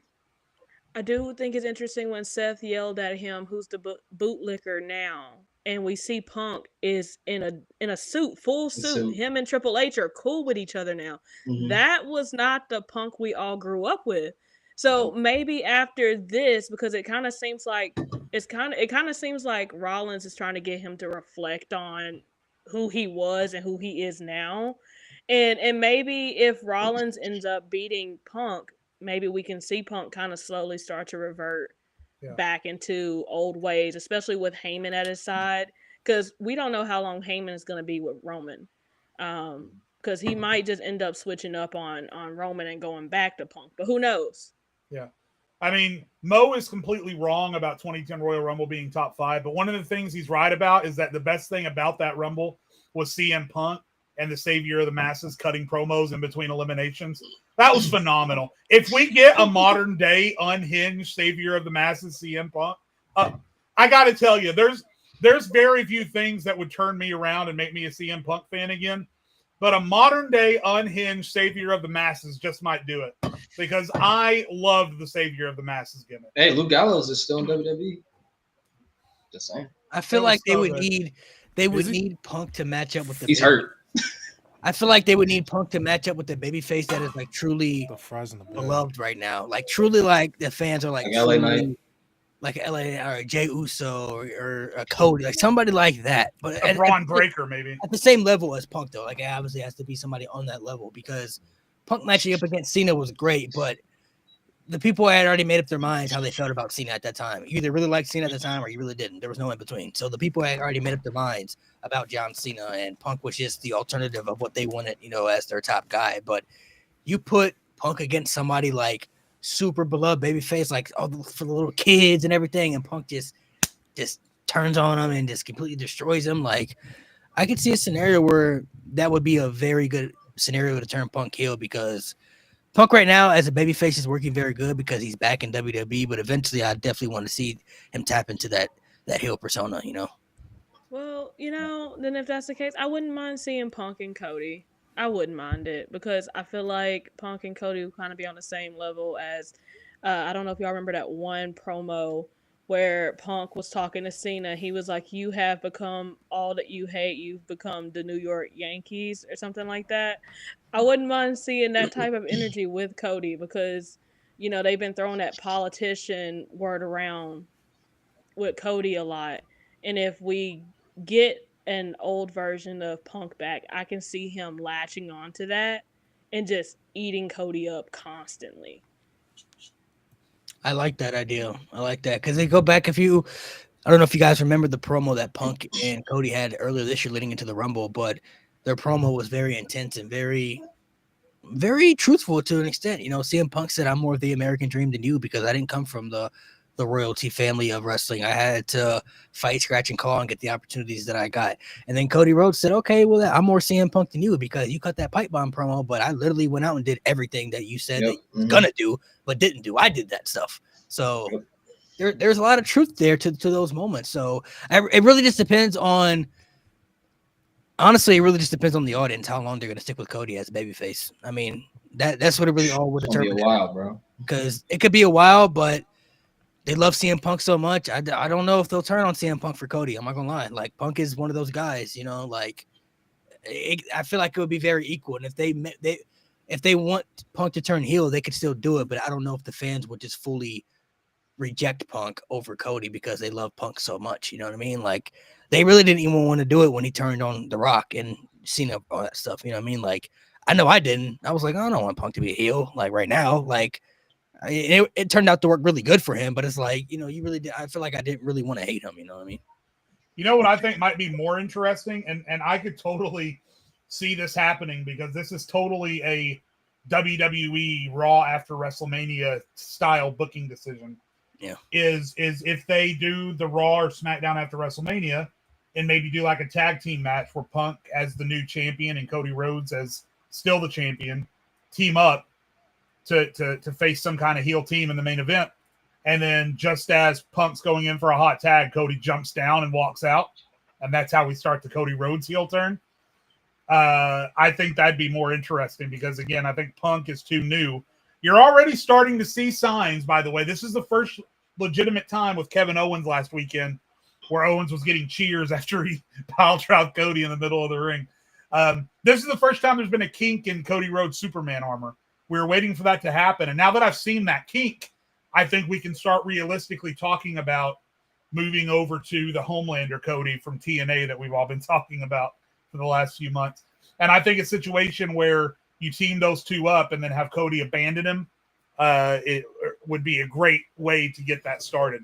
I'm much more interested in Cody as a heel than Punk is. But again, if we get Savior of the Masses, I'm not going to complain. Cody is it's gonna a be menace, dude. bro. He's a menace. I don't Be, think bro, people he's understand what that's going to be like, bro. I don't think they're ready for it. They said they want it, but bro, Cody literally said, like, heels today are too afraid to get canceled. But he's like, as a heel, you should want to get canceled. Yeah. I'm gonna just say this. I'm already like, we will disown you really quick, Cody. That's all I'm gonna say. Just watch it. Watch what you say, my dog. So to transition to another topic, what are some things that you want to see improve next year? Something that like has to improve. It could be a superstar. It could be just anything. Go ahead, Tag team wrestling. Oh Tag my team God. wrestling. That is my Across the biggest board. disappointment. Across the board. All companies. My biggest disappointment from WrestleMania when they split the titles. I'm like, all right, this is the time. You know, they're gonna rebuild the tag titles. My biggest red flag was the fact that DIY didn't win one of them. Like, I understood Awesome Truth. That match was built for them. Yeah. But DIY 100% should have won that. And bro, the fact that the tag titles haven't even been defended on a PLE. Not even were they at That's SummerSlam? crazy. No. They Nope. weren't even Nope. defended at All singles SummerSlam. matches. All singles So matches. it's just like, bro, y'all gotta Women's tag tighten team titles up. got more shine, but looking back, I'm okay with it because they really needed it. Honestly, I mean the women's tag team titles were so good, and if you're gonna put on Jade and Bianca, And they're still kind of. they got to be featured. And they was having good matches. They was featured on the PLEs and stuff, so they got their opportunities. But tag team wrestling, I would definitely agree for WWE in general because Nathan Frazier and There's so many Axiom, good bro, teams, bro. all year, bro, have been putting on great matches. Oh my God. They're That's so the good. best tag team in the world right now. Bro, they're so good as a team, bro. Like, I'm gonna pitch something. honestly, I wasn't really into it at first when they first. I was like, I guess, but like, Yeah. Yeah. Nah, they're. And once I'm they gonna say feud, something real bro. quick. if y'all don't watch NXT for the chat, if you are unfamiliar with NXT, you don't watch it, bro. Fraxium Nathan is Frazier like and Axiom, bro. Need are to such watch their match. tag They're teams, bro. They have They're- really good matches. They're incredible. They're Do y'all incredible. think the tag titles should be unified again? No, no. too much No. talent for that. Too much talent for that. No. They don't have to unify them. I They just hear gotta What do something I better. just want to see them booked. I want to see them booked. Number And one. by the way, as of this last week, they've already started rehabilitating it because now you got the titles on the War Raiders, who are going to be work rate. They're going to be out there every week. At least I would hope they would be. And then the story between DIY and the Motor City Machine Guns has been incredible. And the Street Profits. And the You Street know, Profits are doing good stuff. So they've already now the women's tag team SmackDown's- division. Now that you've got the mid card titles, I am leaning Cut more it. and more towards Cut it. cutting the Cut tag that team Just shit. get rid titles of Cut it. that I've been shit. saying it Get rid of since that shit. 2019. Cut Get that rid of shit. it. because Jade and Bianca did good work with it, but they've done nothing to build them up. You guys remember those witches that won the tag titles for 2 days and then disappeared into fucking catering? Those witches. Like you've got Kate Literally. Carter and Katana Reunion. Chance literally doing triple threat matches for a singles title when they are the only legitimate tag team with experience that they have on the just now that you've got the women's mid card titles, I think we need to let the tag team titles go. Also, It's my done. answer to what needs to be improved in WWE in 2025: either get the Money in the Bank right or get rid of it. I'm sick of going back and forth on it. Either get it right or cancel the whole damn thing. Don't invite me to a birthday whole party thing? and then dump a bag of shit on my head. Either do it right or don't do it at That's all. like I thought you were gonna go somewhere with cake, but you know, I don't need it. I don't need it. dump a shit. That's how Money in the Bank made me feel last year. Man, you're No, definitely. you're literally the dad of this I agree. podcast. bro. I think with That the is tag a dad titles, thing to say. I think with the tag titles, they can just send them to NXT. You got so many women there. You could do I'd be Literally, okay Lash with that. Legend and Jakara Jackson, put it back the in Meta NXT. Girls, Yeah, literally put it back in NXT. right there. You could do something with I'd that, be okay with them making an NXT title. Yes. and then Yes, I'm keep it fine away with from that. the main roster, and then you could have the mid card champion. I think that would benefit more because Yep. I just feel like with the main roster, you have so many championships and avenues you look at. And it's like, okay, with WrestleMania coming up, you don't have Money in the Bank on WrestleMania anymore. You got all these titles now. You got the mid card title for the women, the men. You got the tag titles for the women, the men. You got the main event titles for the women, the men. It's like, okay, but you also have to have feuds and matches on Mania that don't have championships involved too. So it's like that's when you throw the multi-man matches together. Okay, eight person elimination match right here, to throw it together. And that's why I've always felt like Money in the Bank would just be beneficial when you have storylines like that instead of just putting people in a battle royal or putting them in a tag team showcase match that nobody cares about. You know what I mean? Like, And I'm also of the opinion, and they've already started doing that by rebranding Hell in a Cell into Bad Blood. I'm of the opinion that you move the Money in the Bank match back to WrestleMania and get rid of the pay-per-view entirely. No. I think that would help. they don't need it. They don't need it. They don't need it. They don't need it. You not can a turn bad that into pay-per-view something to a have, lot though. more It's interesting. You don't not. need it. It's not needed anymore though. With WrestleMania being 2 nights, you could have a men's and a women's on each night, and this opens up so many opportunities to put superstars in this match that you don't have directions for in storylines, but people still want to see involved in WrestleMania matches or still involved in a high-profile match that means something. Instead of, what would you rather have? You rather see Chad Gable in a Money in the Bank ladder match at WrestleMania, or Chad Gable in a Battle Royal? That means nothing. Or Chad I mean, Gable in a Money in the Bank, 4-team bragging rights match where there's nothing on the line, and it's just literally that should have been a the- number one the contender. tag match, at team least. match comes on, and you can see people going to the bathroom. That's not what you want. Every match at WrestleMania needs to have stakes, and if you replace these stupid, no consequence, no reward, multi-man and women matches with the 2 Money in the Bank matches, one on night 1 and one on night 2, you're selling tickets. I don't understand why they don't do that. It's nothing but a win move. And Money in the Bank crazy. back when it was at WrestleMania, you look at all the winners; those were always people that they used for something that they wanted. Edge, RVD, even Jack Swagger at that time. Like those were all people that they saw potential in that they wanted. Crazy drop off. But I mean, at the time, Jack Swagger was somebody they believed in. Check 1, 2. He won the Money in the Bank. He even won the World title. No. Like it failed, but it's like he won the Money in the Bank at top 10. WrestleMania. It meant Top something. 10. You know what I mean? Like. Yeah. Like that meant something at that time. Even though, like looking back, yes, Yeah, Jack Swagger win the Money in the Bank isn't something we like, but at that time, that's a win that meant something because it was at WrestleMania. It's the Money in the Bank, and we knew at that time it was still a successful cash-in rate at the time frame. So you were guaranteed like you're gonna win the world title. So it's just a better opportunity to make more stars, to do something like Shelton Benjamin was always in the Money in the Bank ladder matches like every year at WrestleMania. You knew he wasn't gonna win, but he was always somebody that stood out in the match. We did something, you know what I mean? Like made him look good. It made the fans interested. It made the fans say, "Oh, they could do something bit more with Shelton Benjamin if they want to." You know what I mean? So I feel like they could, like, if they had Money in the Bank at WrestleMania, Ricochet would have thrived a lot in that. You know what I mean? Just based off what he could do. Like that would have been his match right there. Money in the Bank, Ricochet. Okay, this is what I'm going to be able to go out and shine and showcase what I can do. You know what I mean? Like I've always felt those matches just benefit more instead of just having, Money in the Bank pay-per-view is going to sell because it's a pay-per-view now. I get it. But they can easily replace that. They could bring back Cyber Sunday or something. You know what I mean? Social media is now advanced. Like Cyber Sunday was ahead of its time. You know what I mean? Like, can you imagine all the engagement you would get in today's society compared to 2006, 2007? You know what I mean? Like, that's an easy pay-per-view that you could tap into right there with, hey, Cyber Sunday, make sure you vote here. But they would have so much engagement with that, man. Like, you could find something to bring back, I feel like. There's a lot of problems with WWE, and I think someone said it in chat. I think moving Money in the Bank to WrestleMania solves a lot of those problems because you stick it right in the middle of night 1 and 2, and then it stops because even now that it's split into 2 nights, they still drag because they're still 4 or 5 hours long. You stick it right in the middle, and then it keeps people engaged instead of sticking a cool down match in the middle, which is what they're doing now. Basically, they're sticking cool down matches in the middle of the show.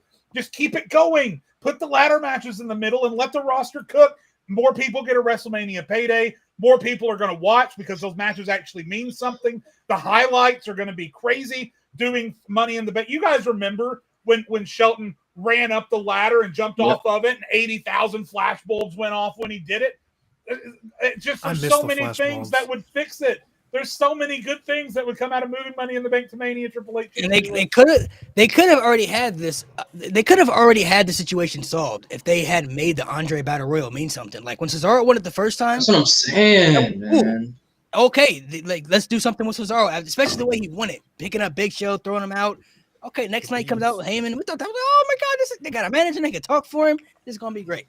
Did nothing with it ever since then. And nobody cared about the Battle Royal after that. Ever since then, like if they had capitalized on the opportunity to make the Andre Battle Royal mean something, we wouldn't have to go back to bring back Money in the Bank at WrestleMania because that match would have a meaning, but it has no meaning to it. It's not even on WrestleMania anymore. It doesn't help that it's been relegated to the SmackDown before WrestleMania. It's not even a WrestleMania match now. Just get rid of it. Yeah, so I stupid. think they should bring back bragging rights, and then we can just make War Games its own thing. Because I kind of miss the traditional Survivor Series matches. I do miss those because it was Survivor Series was like the PLE that I look forward to the most because that's when Raw and SmackDown and I guess NXT would come through and just like they were raiding each other's businesses, bro. They were all in each other's arenas, just beating the shit out of each other. And I loved that. I loved seeing it, especially the one year where every time, the New Day, every time they found someone, they were like, oh. Yeah. they were putting belt to ass. That was that 2017? The only That was problem with that though is that they have to make the brand split mean, so the brand split don't mean anything anymore. Don't even matter what brand you're on now. So Yeah. bragging rights is like, back then it meant what is bragging rights anymore? It don't even matter if you're on Raw or SmackDown. You can show up on any brand you want to. You know what I mean? So Yep. Well, here's the thing. Here's the thing, though, because War Games, when they did it the first few times, it was a payoff to lengthy feuds. But now they're doing War Games matches because they feel like they have to do War Games matches. They put together women's teams 3 weeks before the show. A War Games match is not something to pay off a feud that's been going on for 3 weeks. I'm sorry. It's not. So make War Games something that can happen at any point during the year. Make Hell in a Cell something that can happen at any point during the year, and let them get built to organically, and do it when it makes sense in the story, not because, oh, look, it's November, time to do a War Games match. That it's lost all of its credibility. Not to mention the fact that now that you're doing it every single year, people have gotten so I'm losing my train of thought. The word I'm looking for is escaping me. People have gotten so used to things they're seeing in War Games that EO has to jump off the top of the cage backwards in a trash can just to get people to pop for it, because everyone knows what to expect in a War Games match. They need to take a year off from it entirely and then move it to something that can happen at any point during the year to pay off a feud between two groups that have been going for several months, because that's what it's meant for.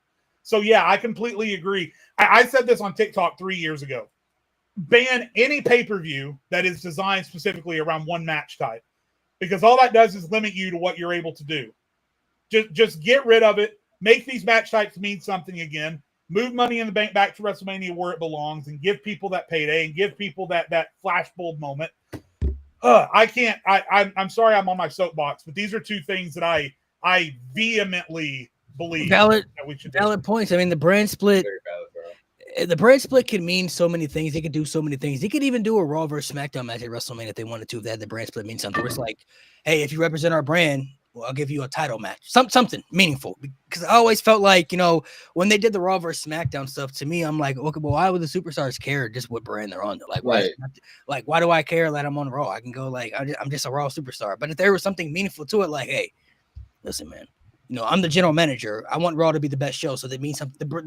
The brand split and the brand supremacy means something to me as the GM, because I want to prove our brand is more superior than the others. So, hey, listen, man, look, Seth Rollins, you on Raw. I need you to, you're one of the best superstars we got on Raw. Can you represent our brand on Raw WrestleMania? And if you win the match, I got something lined up for you afterwards. Something for you. I'm saying, you may not care about the brand split. I do, but I got something for you lined up afterwards. That's intriguing. All right. I'm world title match. All right. I like that. Like they could always do something with that if they wanted to, but like I said, they don't make the brand split mean anything anymore. It's like anybody could show up anywhere. See, and it'd be so easy. You can do 6-on-6 and say the winning team gets a 6-man battle royal, and the winner of that gets a world championship opportunity. Then it becomes like a tournament scenario, and it means a lot more because everyone buys it. We're cooking today. They should do it. Sorry, Isha, I'm sorry to interrupt, but yeah, this is all stuff they should do immediately. Yeah, I was just saying, Nick Aldis and Adam Pearce are doing a great job keeping that brand beef alive. Mm-hmm. Because they talk so The much only shit ones. to each other online, and then like when they see each other, it's like, listen, are y'all both cleared to fight? Right. Let's just Right. fight about it. They're like the only ones that care. They're literally legit the only Yeah. one that care. Like Triple H don't give a shit. It's like, but I agree, Malik. I like that scenario. Like, you do this, I got you. I'm gonna hook you up. And I like the tournament too. Like, oh, if you do this for me, like, you get a world title match. And that's what I wish. Even if they brought it back for like Survivor Series, like one thing it always lacked was just like, all right, we just fighting just to fight. Like 2017 was like, oh, you came on our show, and now we gotta get our get back. That makes sense. That's fine. That's but I how wish it was like 2005 too. Like, yeah. 2005, it meant something. Yeah, That's what meant it actually something meant back then. something. But I'm like, okay, if you can't do that every year because that just gets repetitive. I'm like, okay, well, winning team gets like the number 30 spot. Like, if you win for us, like SmackDown is guaranteed the number 30 spot, or like the last 5 spots in the Royal Rumble will go to SmackDown, and it'll go to these superstars who represent us. But the one two things I wish they would improve. I'm surprised no one said it. The women's division. Oh my God, Triple H! Like, can you It kind of goes without fucking saying. do something? Yeah. Like, my God, that women's world title scene is atrocious. Like, Liv and Rhea, the feud's going to end. Thank God. But then it's like, okay, where do we go from here? Like, I don't be What else surprised you if it got? doesn't, though. I don't know if it will, though. I don't know if it will. See, Stop putting that I in mean, the Because air. you know I'm what just- threw me off? Why does this match not have a stipulation to it? Right. This beef has That's been so crazy. personal for months. We have no stipulation to this match. We've already had interference. Why didn't Adam Pearce not say, okay, this is going to be a one-on-one match, no outside interference? Or Steel it's gonna be cage match. a Steel I cage, mean, like yeah. it could be a steel the cage. Something. fact that Literally it's a steel regular cage. match is telling me I don't know if this is over with on Monday Night Raw. I could literally see them because if Rhea wins or Liv wins and it's over with, like I don't know where they go after that. Io's already lost to Liv clean. Io and Rhea, they could do that, but it's like I don't know if that's on the table anymore. And they've even set you know- themselves up for a steel cage match because he could literally say, I tried putting Dom in a cage and it didn't work, so now I'm going to put you two in a cage. The story writes itself. They lobbed it to themselves and they missed the spike. I don't understand how they did that. I feel like they didn't put a stipulation to it because one of two things are going to happen. Either there's not going to be a match where they fight before the match happens, or they have a big brawl and Adam Pearce like, oh my God, we'll do this at the Royal Rumble or some stipulation to it. Or Rhea is going to maybe lose and it's not really going to be over because she got screwed again because of Raquel and stuff like that. You know what I mean? Like the fact this match doesn't have a stipulation is very fishy to me. Like, Yeah. okay, like this feud has been this based off the story they've been telling us on television. You had a feud where one girl got injured. She came back, rightfully so, was mad and wanted her revenge. She was justified for that. Liv Morgan, okay. Rhea took her out, even though Liv did get involved in Rhea's business. Rhea got taken out. Rhea wanted revenge. She came back. Then Liv came back and wanted revenge. And then she injured Rhea, got her revenge by taking the world title. Then she took her man, and then she took her whole group. You know what I mean? So now we're at this point where this feud has become so personal. It's like, I feel like the fact that it doesn't have a stipulation to it is still kind of crazy to me. It's telling me like, okay, I don't know if this is going to be over with. This the fact that there's no stipulation added to this feud. Like the fact that there's nothing there, not a band, somebody from ringside, not a steel cage, not a nothing. It's just a regular match, which tells me, okay, there's going to be some shenanigans that could happen, and I can see this. I'm not saying that I want it to, but I could see a scenario where they're stretching this out. I definitely feel like with Pretty not goddamn. even just the Liv and Rhea storyline, it's just the women's division as a whole. They suck at writing for them. They don't know what to write for them, and then the execution is pretty poor. Now with the whole Rhea and Liv storyline, it's messy. It's very messy. It's been messy. As someone who enjoys a compelling story, um, it's gotten to the point where I'm just kind of annoyed with it. And it's not anyone's fault in particular, like Rhea or Liv. You can't put that blame on them. I have to put that on, creative.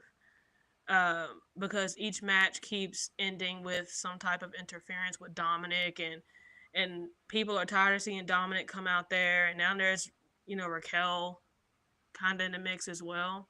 So hopefully when this is all said and done, and Rhea wins her title back, I think what I heard was they might end up putting Liv and Raquel in the tag team division, which I mean I wouldn't be mad at, but again, there's so much that needs to be done. I also hate that when they don't know what to do with the women, they put them in factions. Pure Fusion Collective, I need them disbanded. Sucks. They suck so bad.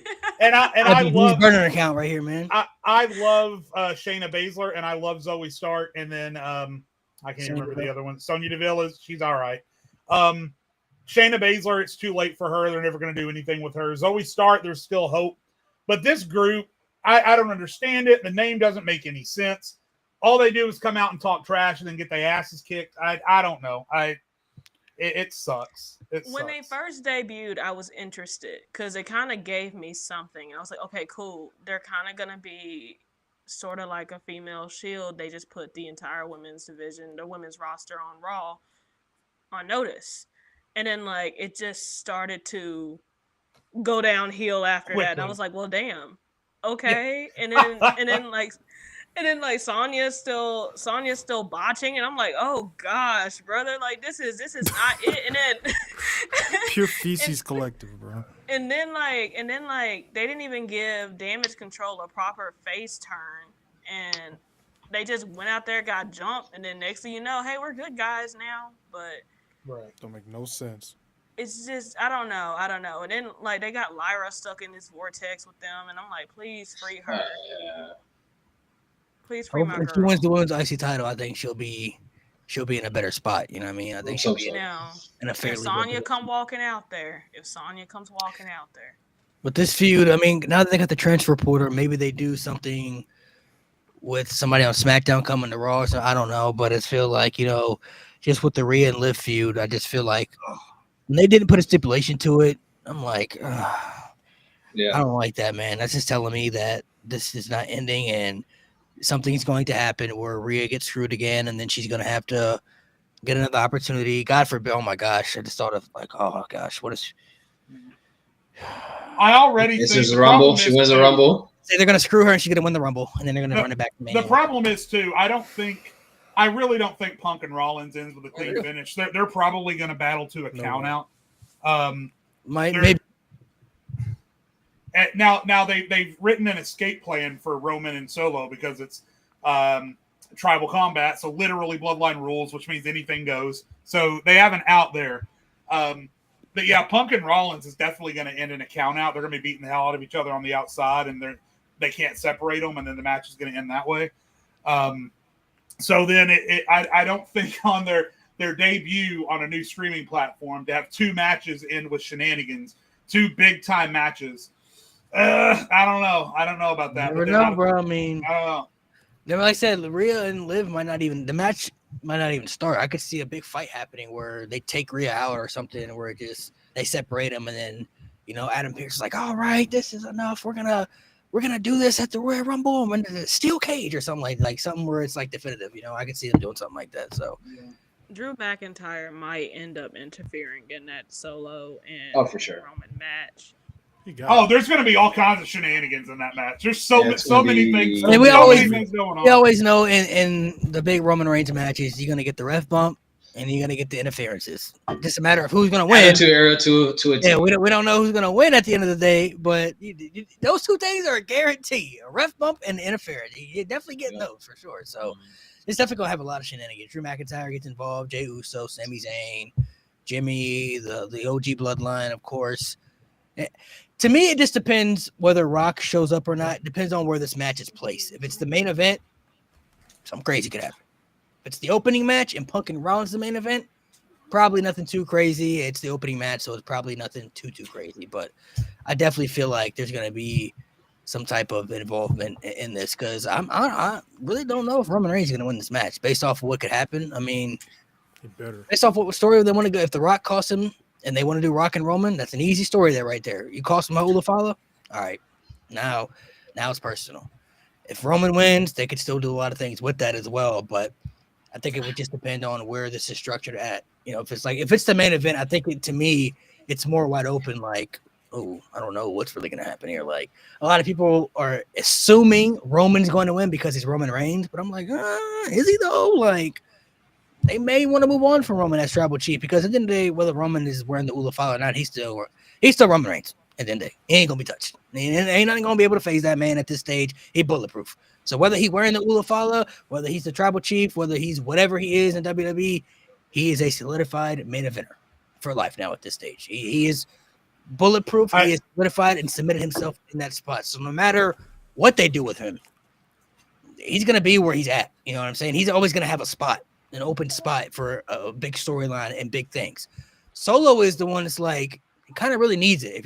For the storyline, if you think about it, if he loses, don't really know where we're going after that. I mean, they can figure it out, but it's like it's more difficult to figure it out with Solo opposed to Roman. I feel. If you guys remember, one of the predictions I threw out into the ether a few weeks ago was that it's possible that we may end up in a situation where there's a big blowout or whatever, and then the new bloodline and the old bloodline are out there duking it out. And then we end the match with Solo on the ground and Roman standing there with the OG bloodline, and he looks around at everybody and then he just sort of gives Solo one of these and then just leaves. And then we end up with a story. I think it makes so much sense when you're talking about a redemption storyline with Roman Reigns. Nigga don't care about his family. For him to no, I'm saying if you want to do it, bro. Just hold on. If you want to do it as a redemption storyline, and to me, the way they've been telling the story with how he slowly regained the trust of Jimmy, and then he slowly regained the trust of Jay, and then slowly regained the trust of Sammy, and then was accepting of CM Punk at Survivor Series. If you're running this, I'm not saying this will happen. I'm just saying it makes total sense from a redemption arc perspective for Roman to be in a situation where he could lay down and pin Solo and get the Ulafala. But then he looks around at his family and he starts thinking about, last time I had this thing, things kind of went haywire, right? I didn't have the respect of my family. They just feared me. And then all of that replays in his head. And then again, he just looks down at Solo, gives him one of these, and then signals for everyone. And then he leaves without it. And then Solo gets to keep it. And then Roman, like Malik said, doesn't matter if he has it or not. He's stone-coded into what he is now. So I don't know. The more I think about it, the more I think it makes sense for Roman to have the chance to win the Ulafala, but then walk off without it. I think it makes total sense on both sides. Yeah, at this stage, I don't know if he'll walk out just based off of what we've seen in the promo package. He cares about it too much. It means something to him. You know what I mean? So somebody's going to take it from him. That's why, like I said, if Rock came back. But I'm sorry to interrupt, but my point is he absolutely, in his mind, without doubt, hated and did not trust CM Punk all the way up until the point that he did, right? To the point that Punk pulled him off that table, and then suddenly he was cool with CM Punk. And it might be right now he thinks he needs the Ulafala, but then in that moment when he looks down at that and then looks to his side and sees everybody else, he thinks it's all that matters all the way up into the point that he realizes that it's not. That's all I'm saying is that it happened with CM Punk. I think maybe they were laying the framework for that kind of change to trigger with Roman Reigns in the moment. So, again, I'm not predicting it, but I think it would make total sense based on how they booked Roman in the return for him to realize he doesn't need it. I mean, yeah, we kind of talked about that last week. I mean, I kind of threw out the same scenario, but at this stage, I feel like for Roman to lose the Ulafala, somebody's going to have to take it from him. Like, you're going to have to take it from me. And Roman already said Solo was going to be next. He already said that last year. Solo, you're next. You're the next tribal chief of the next tribal era. I don't feel like they would say that and tease that without it meaning something, because the Bloodline storyline, if you pay attention to it, the story has meaning. They always do things for reasons. Like, it doesn't come back and just make no sense. You may not understand it in certain moments, but eventually things come to make sense and float around. Like when CM Punk came out, a lot of us were like, why is CM Punk teaming up with, well, the internet was like, why is CM Punk teaming up with Roman? But then everything comes around and now you're like, oh, okay, I understand it now. Like we get it. So if The Rock is upset that Roman and Cody teamed together, and he's mad that, he stopped Solo from trying to help the family by taking the championship back and bringing it back to the bloodline where it needed to be because Roman was gone and Roman prevented that from happening, and they teamed with Cody. Rock maybe want to come back and say, hey, I don't acknowledge you anymore, bro. You ain't the tribal chief that I acknowledge, bro. You doing things that ain't what the family represent. You're not about the family. Like Nate said, you don't care about the family, bro. You don't care about the family. Rock cares about the family. He's shown that. When Cody stepped up and he said what he said, first thing Rock did was like, wait a minute, bro. You need to relax. Like, you're talking about my family, bro. Like, we don't do that over here. You feel me? And then he smacked shit out of him in his face. So, but Rock, could it just from let me do a G and let me play devil's advocate. Oh Lord. Wouldn't it also have equal emotional impact for The Rock to come back and say, you're not the tribal chief that I signed up for. You weren't even willing to fight for the Ulafala. You walked out without it. That's not what we do. You've disgraced our entire family, and now I must end you. I mean, I think that would have equal emotional impact because the crowd's going to be on Roman's side no matter what. Agreed. So the Rock could make that point, and it would still have equal impact. The Rock wants to kick Roman out of the family because he didn't fight for the Ulafala like a man should have. But to play devil's advocate, though, just thinking about it here, wouldn't it mean more? Just picture this. Wouldn't it mean more for The Rock to call Roman the Ulafala and then acknowledge Solo, like putting the Ulafala around him afterwards? Like, it's yours now. Like, you know what that would mean for Solo, bro? Like, right. Rock is giving it to you. Like, that would mean a lot right there. Like, if The Rock acknowledges you, what everybody else gonna say at that point? Okay, The Rock, the High Chief, he gave it to you. Like, yeah. I'm thinking about it from that. Now that's equally as likely, if not more likely. I think that's much more WWE than what I just said. But I don't know. I think it depends on how you look at it, and maybe it's just what I like to see in my movies or my TV shows. I guess I love a good redemption arc. So, but I think The Rock costing him the Ula Fala and then acknowledging Solo, that's probably more likely than what I said. I just think it makes sense. I don't know. I really don't feel like Roman's even there yet, to be honest. To the point where he's like willing to walk away from getting back his Ula Fala. I personally don't think in his character arc he's ready for that yet. I think he's holding on so tight to this Ula Fala. Like Punk, like allowing Punk to save you, like literally Punk saved his life, essentially. Like nigga fucking 350-pound man jumping off the cage and pulling him out. I will hug you too. I'm not gonna lie. I hug you too if you save me. Like that's, I think that's different from like the thing that has made him Roman Reigns the past 4 years. I don't think he's there yet. I think if this were to happen at WrestleMania, it'd be a shitty way to end a WrestleMania match, but it would make a lot more sense. I feel like there's a lot more room for Roman to like really realize like what he's done. Like he sees Jimmy getting his ass beat. He sees Jay constantly, like just everything around him is constantly like chaos. And he finally starts to like wake up and realize, okay, this is not worth it. I feel like he's not there yet. Could he get to that point? Absolutely. I think he can get to that point. I just don't think he's ready yet. They haven't told that story with Roman sympathy yet. He hasn't shown it because he doesn't feel he's done anything wrong in his mind still. He doesn't feel like he's owed apologies to anybody because he's the tribal chief. Why would he? Like he doesn't feel like he's owed that to many people. Even when he was cutting the promo with Solo, when Solo was like, acknowledge me, and Roman said, I do, and he was like, no, acknowledge me as tribal chief or else. And then Roman was like, or else what? And then Solo was like, see, you ain't changed, bro. And because you won't change, I'm not gonna change either. Like, you're still the same guy. Like, you're still the same. You're trying not to show it, and you're opening up a little bit more to different options because you ain't got no other choice. You ain't got no friends. You ain't got no allies. So now at this stage, you got so many enemies. You need to see CM Punk to kind of help you out where he can get a favor. Okay, I ain't got no beef with you. I don't really care about the Ula Fala, but it could benefit me maybe in the end with the wise man and stuff. All right, I help you out in the end. So now the last thing I will say about this though is you have to keep in mind where we're at with time frame. We've still got 2 episodes of Raw and 2 episodes of SmackDown until January 6th. And if this Bloodline story has told us anything, it's that a lot can happen in 2 weeks. So, I mean, maybe by the time we get to January 6th, we all feel differently about what it's looking like. But yeah, I mean, again, regardless, I think this conversation just proves this Bloodline story can go on for as long as they want it to because it's cinema. I mean, there's so many, especially now that Roman isn't the champion anymore, and we don't assume every match is just Roman wins, LOL, right? Which is where we ended up for the past 2 years. Now that we're not in a situation where it's Roman wins, LOL, there's so many more avenues that they can really stretch this story out. It's just so much fun to think about all the different ways they could go. Yeah, the more and more I think about it, I really feel like Rock costing Roman that Ula Fala. It's like something that I could really see. Yeah, especially because every time they debut on a new channel or streaming service, in this case, they have to do something big like that, you know?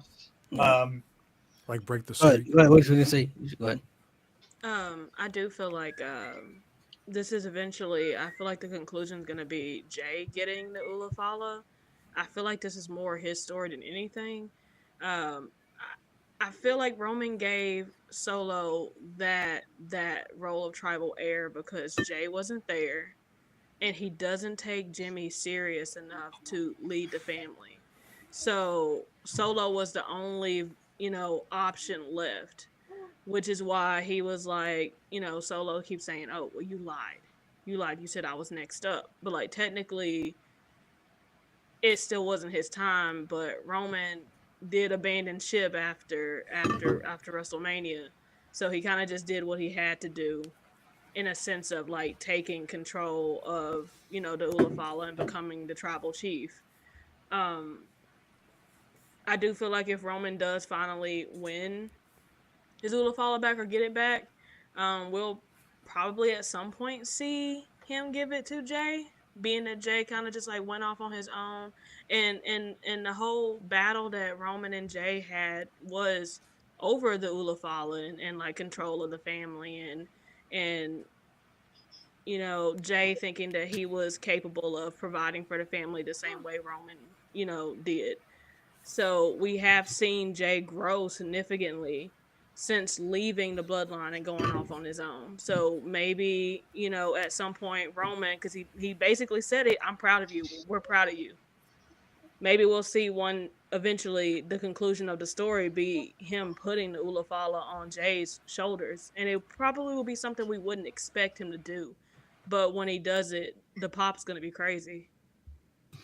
Yeah, they would have to tell a story where Jay, because Jay's already said he didn't want it. He doesn't care. I was gonna say you gotta tell the story that he actually. Maybe gotta tell. I don't think he cares. He doesn't. He may not care now, but if Solo gets it, he may be like, I don't really want you being the tribal chief, bro. Like if Roman lost to you and he ain't the tribal chief anymore, and somebody else got to take it, it can't be you, little brother. You feel me? Like you ain't for that fit. So maybe that. And if Roman maybe talks to him, like you need to go get it. It's yours now. Maybe that could be like Jay's like. All right. Well, I still think this is all for Jacob Fatu. I think he's gonna take that and hold that shit for a long time. I think he's gonna take that shit by force. Ain't nobody taking that shit off. I think that's what this is going to. I think Solo is the transitional piece for Jacob. I think they're lining Jacob up for a fucking massive push. I don't think Jay's touching it. I don't think Jay wants it. He doesn't need it. I mean, it'd be cool if he got it. I'd be like, oh shit, Jay has a tribal chief. If he gets it, yeah. That's full circle as hell, and that's cinema. That's fucking cinema. And I'd be surprised if they actually did that. That'd be good. I'm sure it'd be good.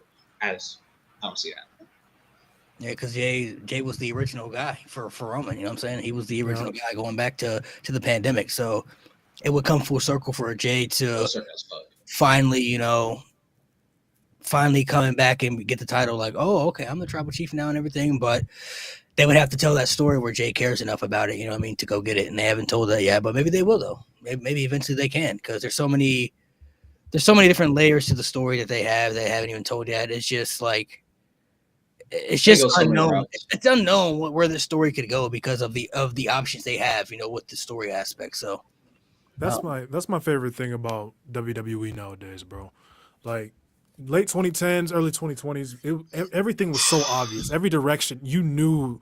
Like when Brock Lesnar won the Royal Rumble in 2022, I knew that was happening. It was like, how else can you? It's like now we don't know. For Cody, we don't know who's in the face. For Roman, we don't know who's in. There's so many different options, and that's the best part about all of this.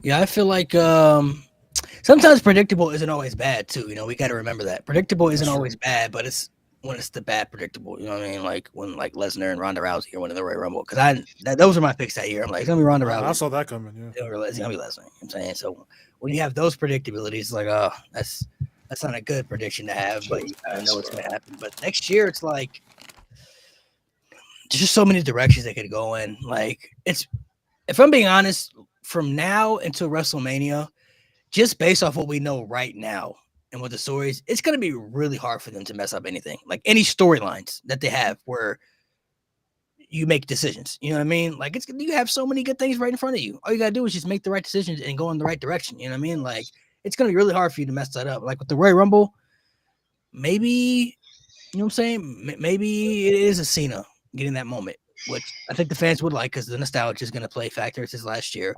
Roman Reigns, I think that people will be cool with because Roman now has been accepted. CM Punk hasn't got it yet. People will be okay with that. Drew McIntyre, I think people would be okay with that. Drew McIntyre back in that spot now. Okay, cool.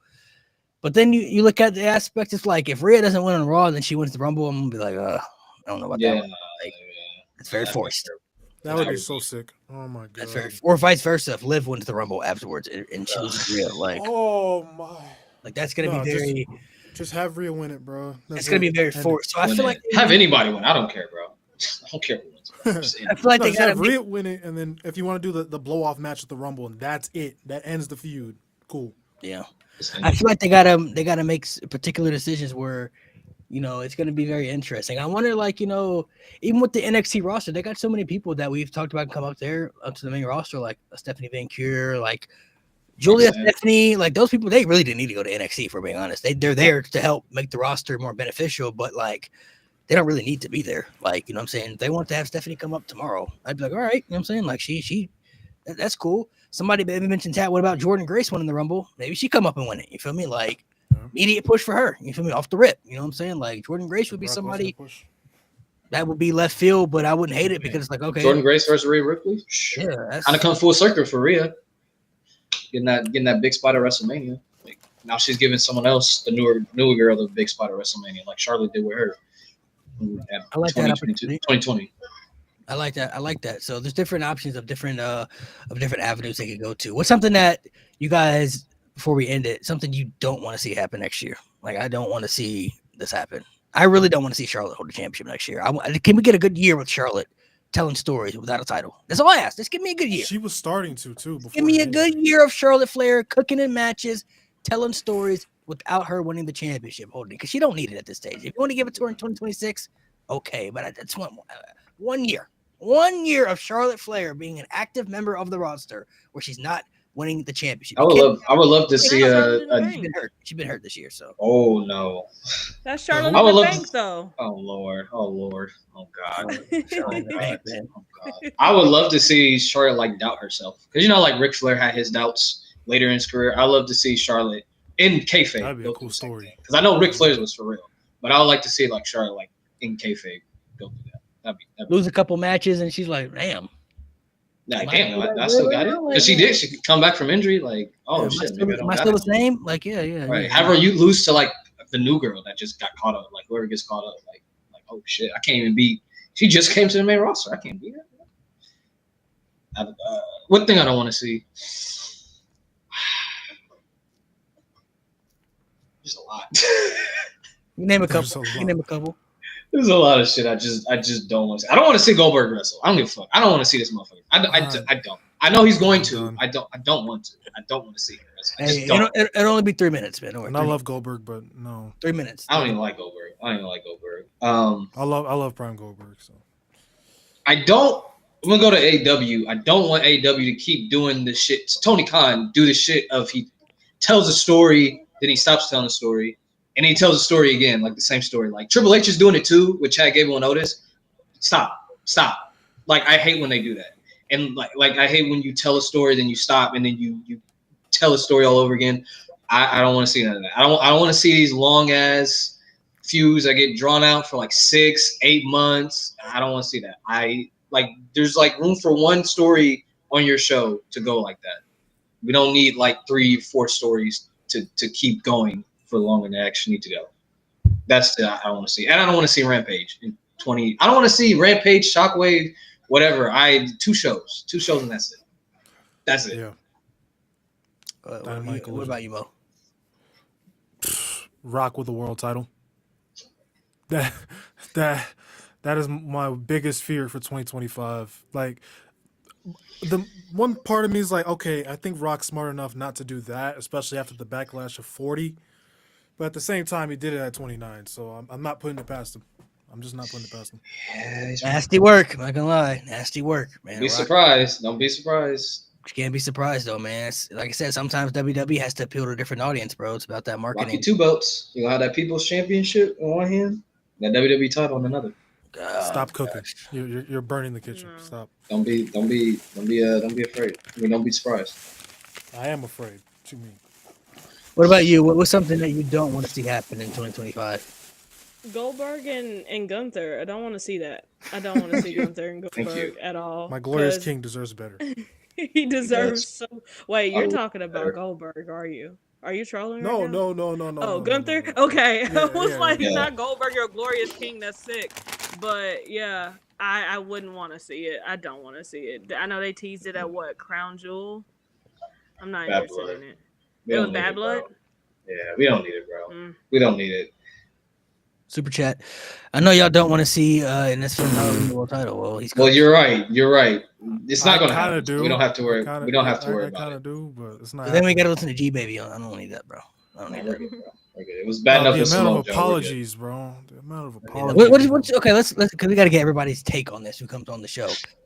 Do you think there's any chance next year or the year after that Finn Balor can be revived again and win the world No. title?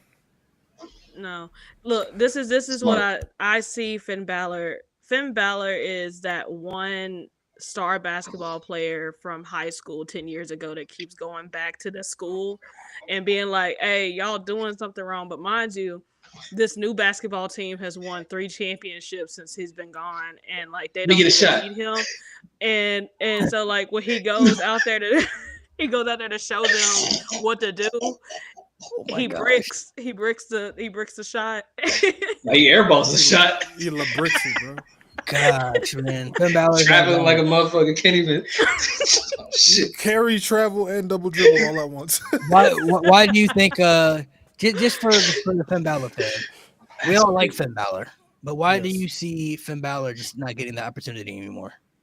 It's just like he's just not it for me right now. I'm not feeling anything that he's been doing lately, especially like with the way he's just been dwelling on Damian this entire time, and then now he's kind of like sabotaging Dominic as well because he doesn't think Dominic's capable of doing anything.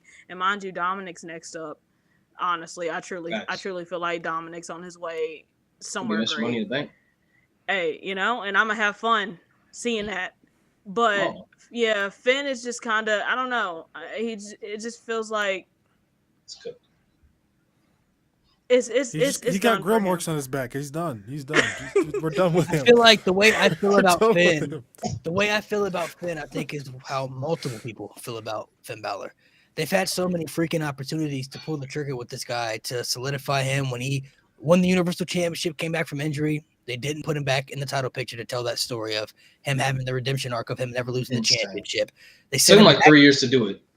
they sent him back Right. to NXT, revives himself, has a better second run in NXT to me than he did his first run. Comes back up to the main roster. First person they fed him to was Roman Reigns. Not only the original Finn Balor, but the Demon Finn Balor. They fed to Roman Reigns. Then they had an opportunity to pull the trigger again in the Judgment Day feud with Edge. And then he gets his brain scrambled at WrestleMania, and the Demon loses to Edge inside Hell in a Cell. Then they had another opportunity actually to do it again against Seth Rollins at Time to get SummerSlam. better. And he lost that match too. So it's like now I'm looking at it as I feel like there are other superstars they're already focusing on That's more. nasty. They're building up that are passing up Finn Balor. They already showed it with Damian Priest when he was in the Judgment Day. The spot that Damian Priest got, we all felt Finn Balor should have got or was going to get, but they gave to Damian Priest because they see more value in him right now than they do Finn Balor. You talked about Dominic Mysterio. He is up next. I think he's going to get a big opportunity in 2025 Money in the to bank. win a singles championship or do something good. Good. Then we even talked about the Braun Breakers, the Carmelo Hayes, even Logan Paul. Logan Paul going to get more opportunities than Finn Balor at this stage. You know what I'm saying? Like, Facts. I Facts. feel like You don't even show up now.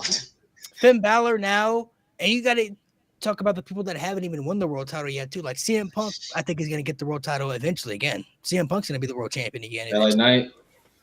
LA Knight, possibly. Drew McIntyre, I think he's going to get another opportunity to win the world title. Maybe a Kevin Owens. People are talking about him getting another shot for the world title. You know what I mean? He's Like, cooked so bad. And He's then you- cooked so hard. and then you think about the superstars that are already solidified in that spot that are going to consistently continue to get the championships, like Cody Rhodes.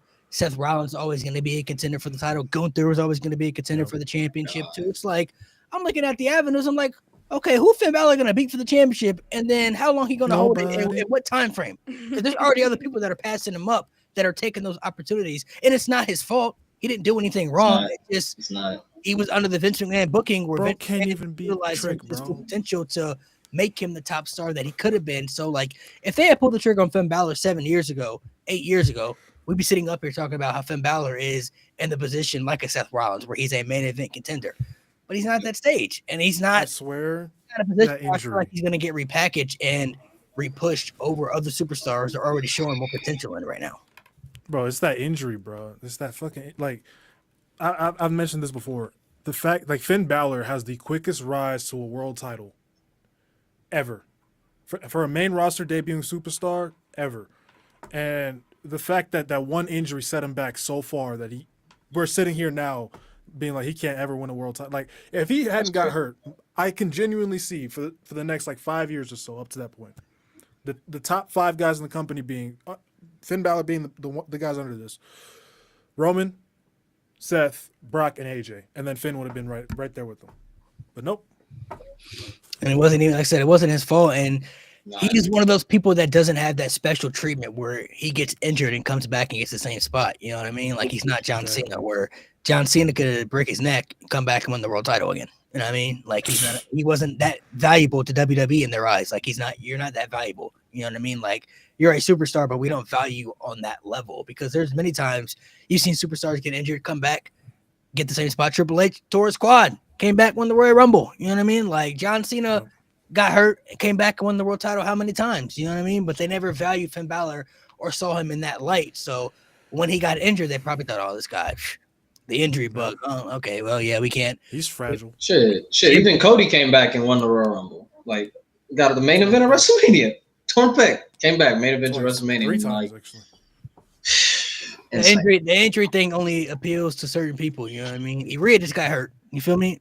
With their eyesight, came back right back in the world title. On the War Games. Yeah, like, got the pin in War Games. And it sucks because Finn Balor should be in a position where he gets more respect and he's more acknowledged and honorable, because he's really good. Nobody can deny that. If you watch Finn Balor at New Japan Pro Wrestling, you watch him in NXT, like, Finn Balor is a great wrestler. He's a great talent. He has great personality. It's just they didn't utilize him to his full potential when they needed to, and pulled the trigger when it was hot, when the iron was really hot.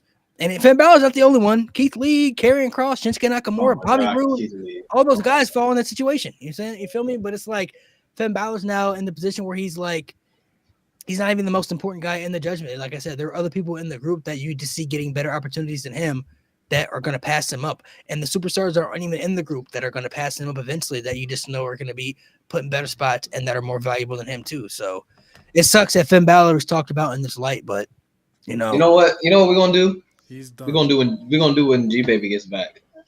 I'm gonna have a list of wrestlers. I'm gonna just keep naming wrestlers. No. And it's gonna be, who do you think is gonna win a world title before Finn Balor wins another? I'm gonna just have an entire list. Yep. When G Baby gets back, I'm gonna do that. You got to make a list, because the list's gonna be pretty long. I'm making a long. And we're not even gonna be like that list.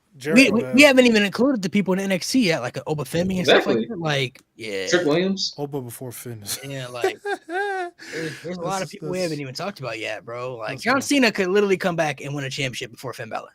Like, that literally could happen. He's got 1 year too. He's only got a year to do it. And we get that it's John Cena. We know John Cena's a bigger legend than Finn Balor, but John Cena hasn't won a singles match since 2018. That man been losing for 6 years straight consistently, and he could literally come back and literally win a world title before Finn Balor gets that opportunity, bro. Yeah, we're gonna play that game next time, bro. Next time we're gonna play that game, bro. Got to play that game. All right, ladies and gentlemen, thank you guys for coming through to the 50th episode of the No Name Wrestling Podcast. Once again, I'm gonna let you plug in your socials and stuff, tell everybody where they can follow you. Make sure you guys go show her some love. Appreciate you for coming on as a guest, and you're welcome to come back anytime. Yeah, I really do appreciate you guys allowing me to come on. It means a lot to me, actually. You guys can find me on TikTok at Aisha Naisha, spelled ISHANOTESHA. You can find me on Twitter at OOSOSpooky, which is OOHSOSPOOKY. You can find me on Instagram at Aisha Cole Official. And I guess you can find me on YouTube coming up soon at Aisha Naisha as well. Once again, I am 1/5 of the Fem Slam podcast, so we also talk wrestling. If you're interested in listening to us talk, it's a little bit chaotic. We do have our biases. We are haters, so if you're interested in that, go ahead and listen to us. We are available on all streaming platforms. We just finished our last episode of the season, and we'll be back in January. So definitely hit us up. Interact with us, rock with us, whatever you want to do. I don't care, I guess. I don't know. But thank y'all so much for having us. Appreciate you for coming through. Next week, so we got a big announcement that we're going to announce. Next week, we usually go live on Sundays, but the final episode of 2024 for us next week is not going to be on Sunday. It's going to be next Friday, because we have a special interview lined up with Santino Marella. He's coming on the podcast for about an hour. So next Friday, December 27th, 1 p.m., we have an interview with Santino Marella. That'll be the last episode of the year for the No Name Wrestling Podcast, and then we'll come back next year in 2025 and keep rocking it, man. So appreciate you guys for the support. It means a lot. We're lining up some bigger things. Hopefully next year we'll get some bigger opportunities as well. So thank you guys for coming through and watching. Make sure you guys subscribe, and be on the lookout next week, man.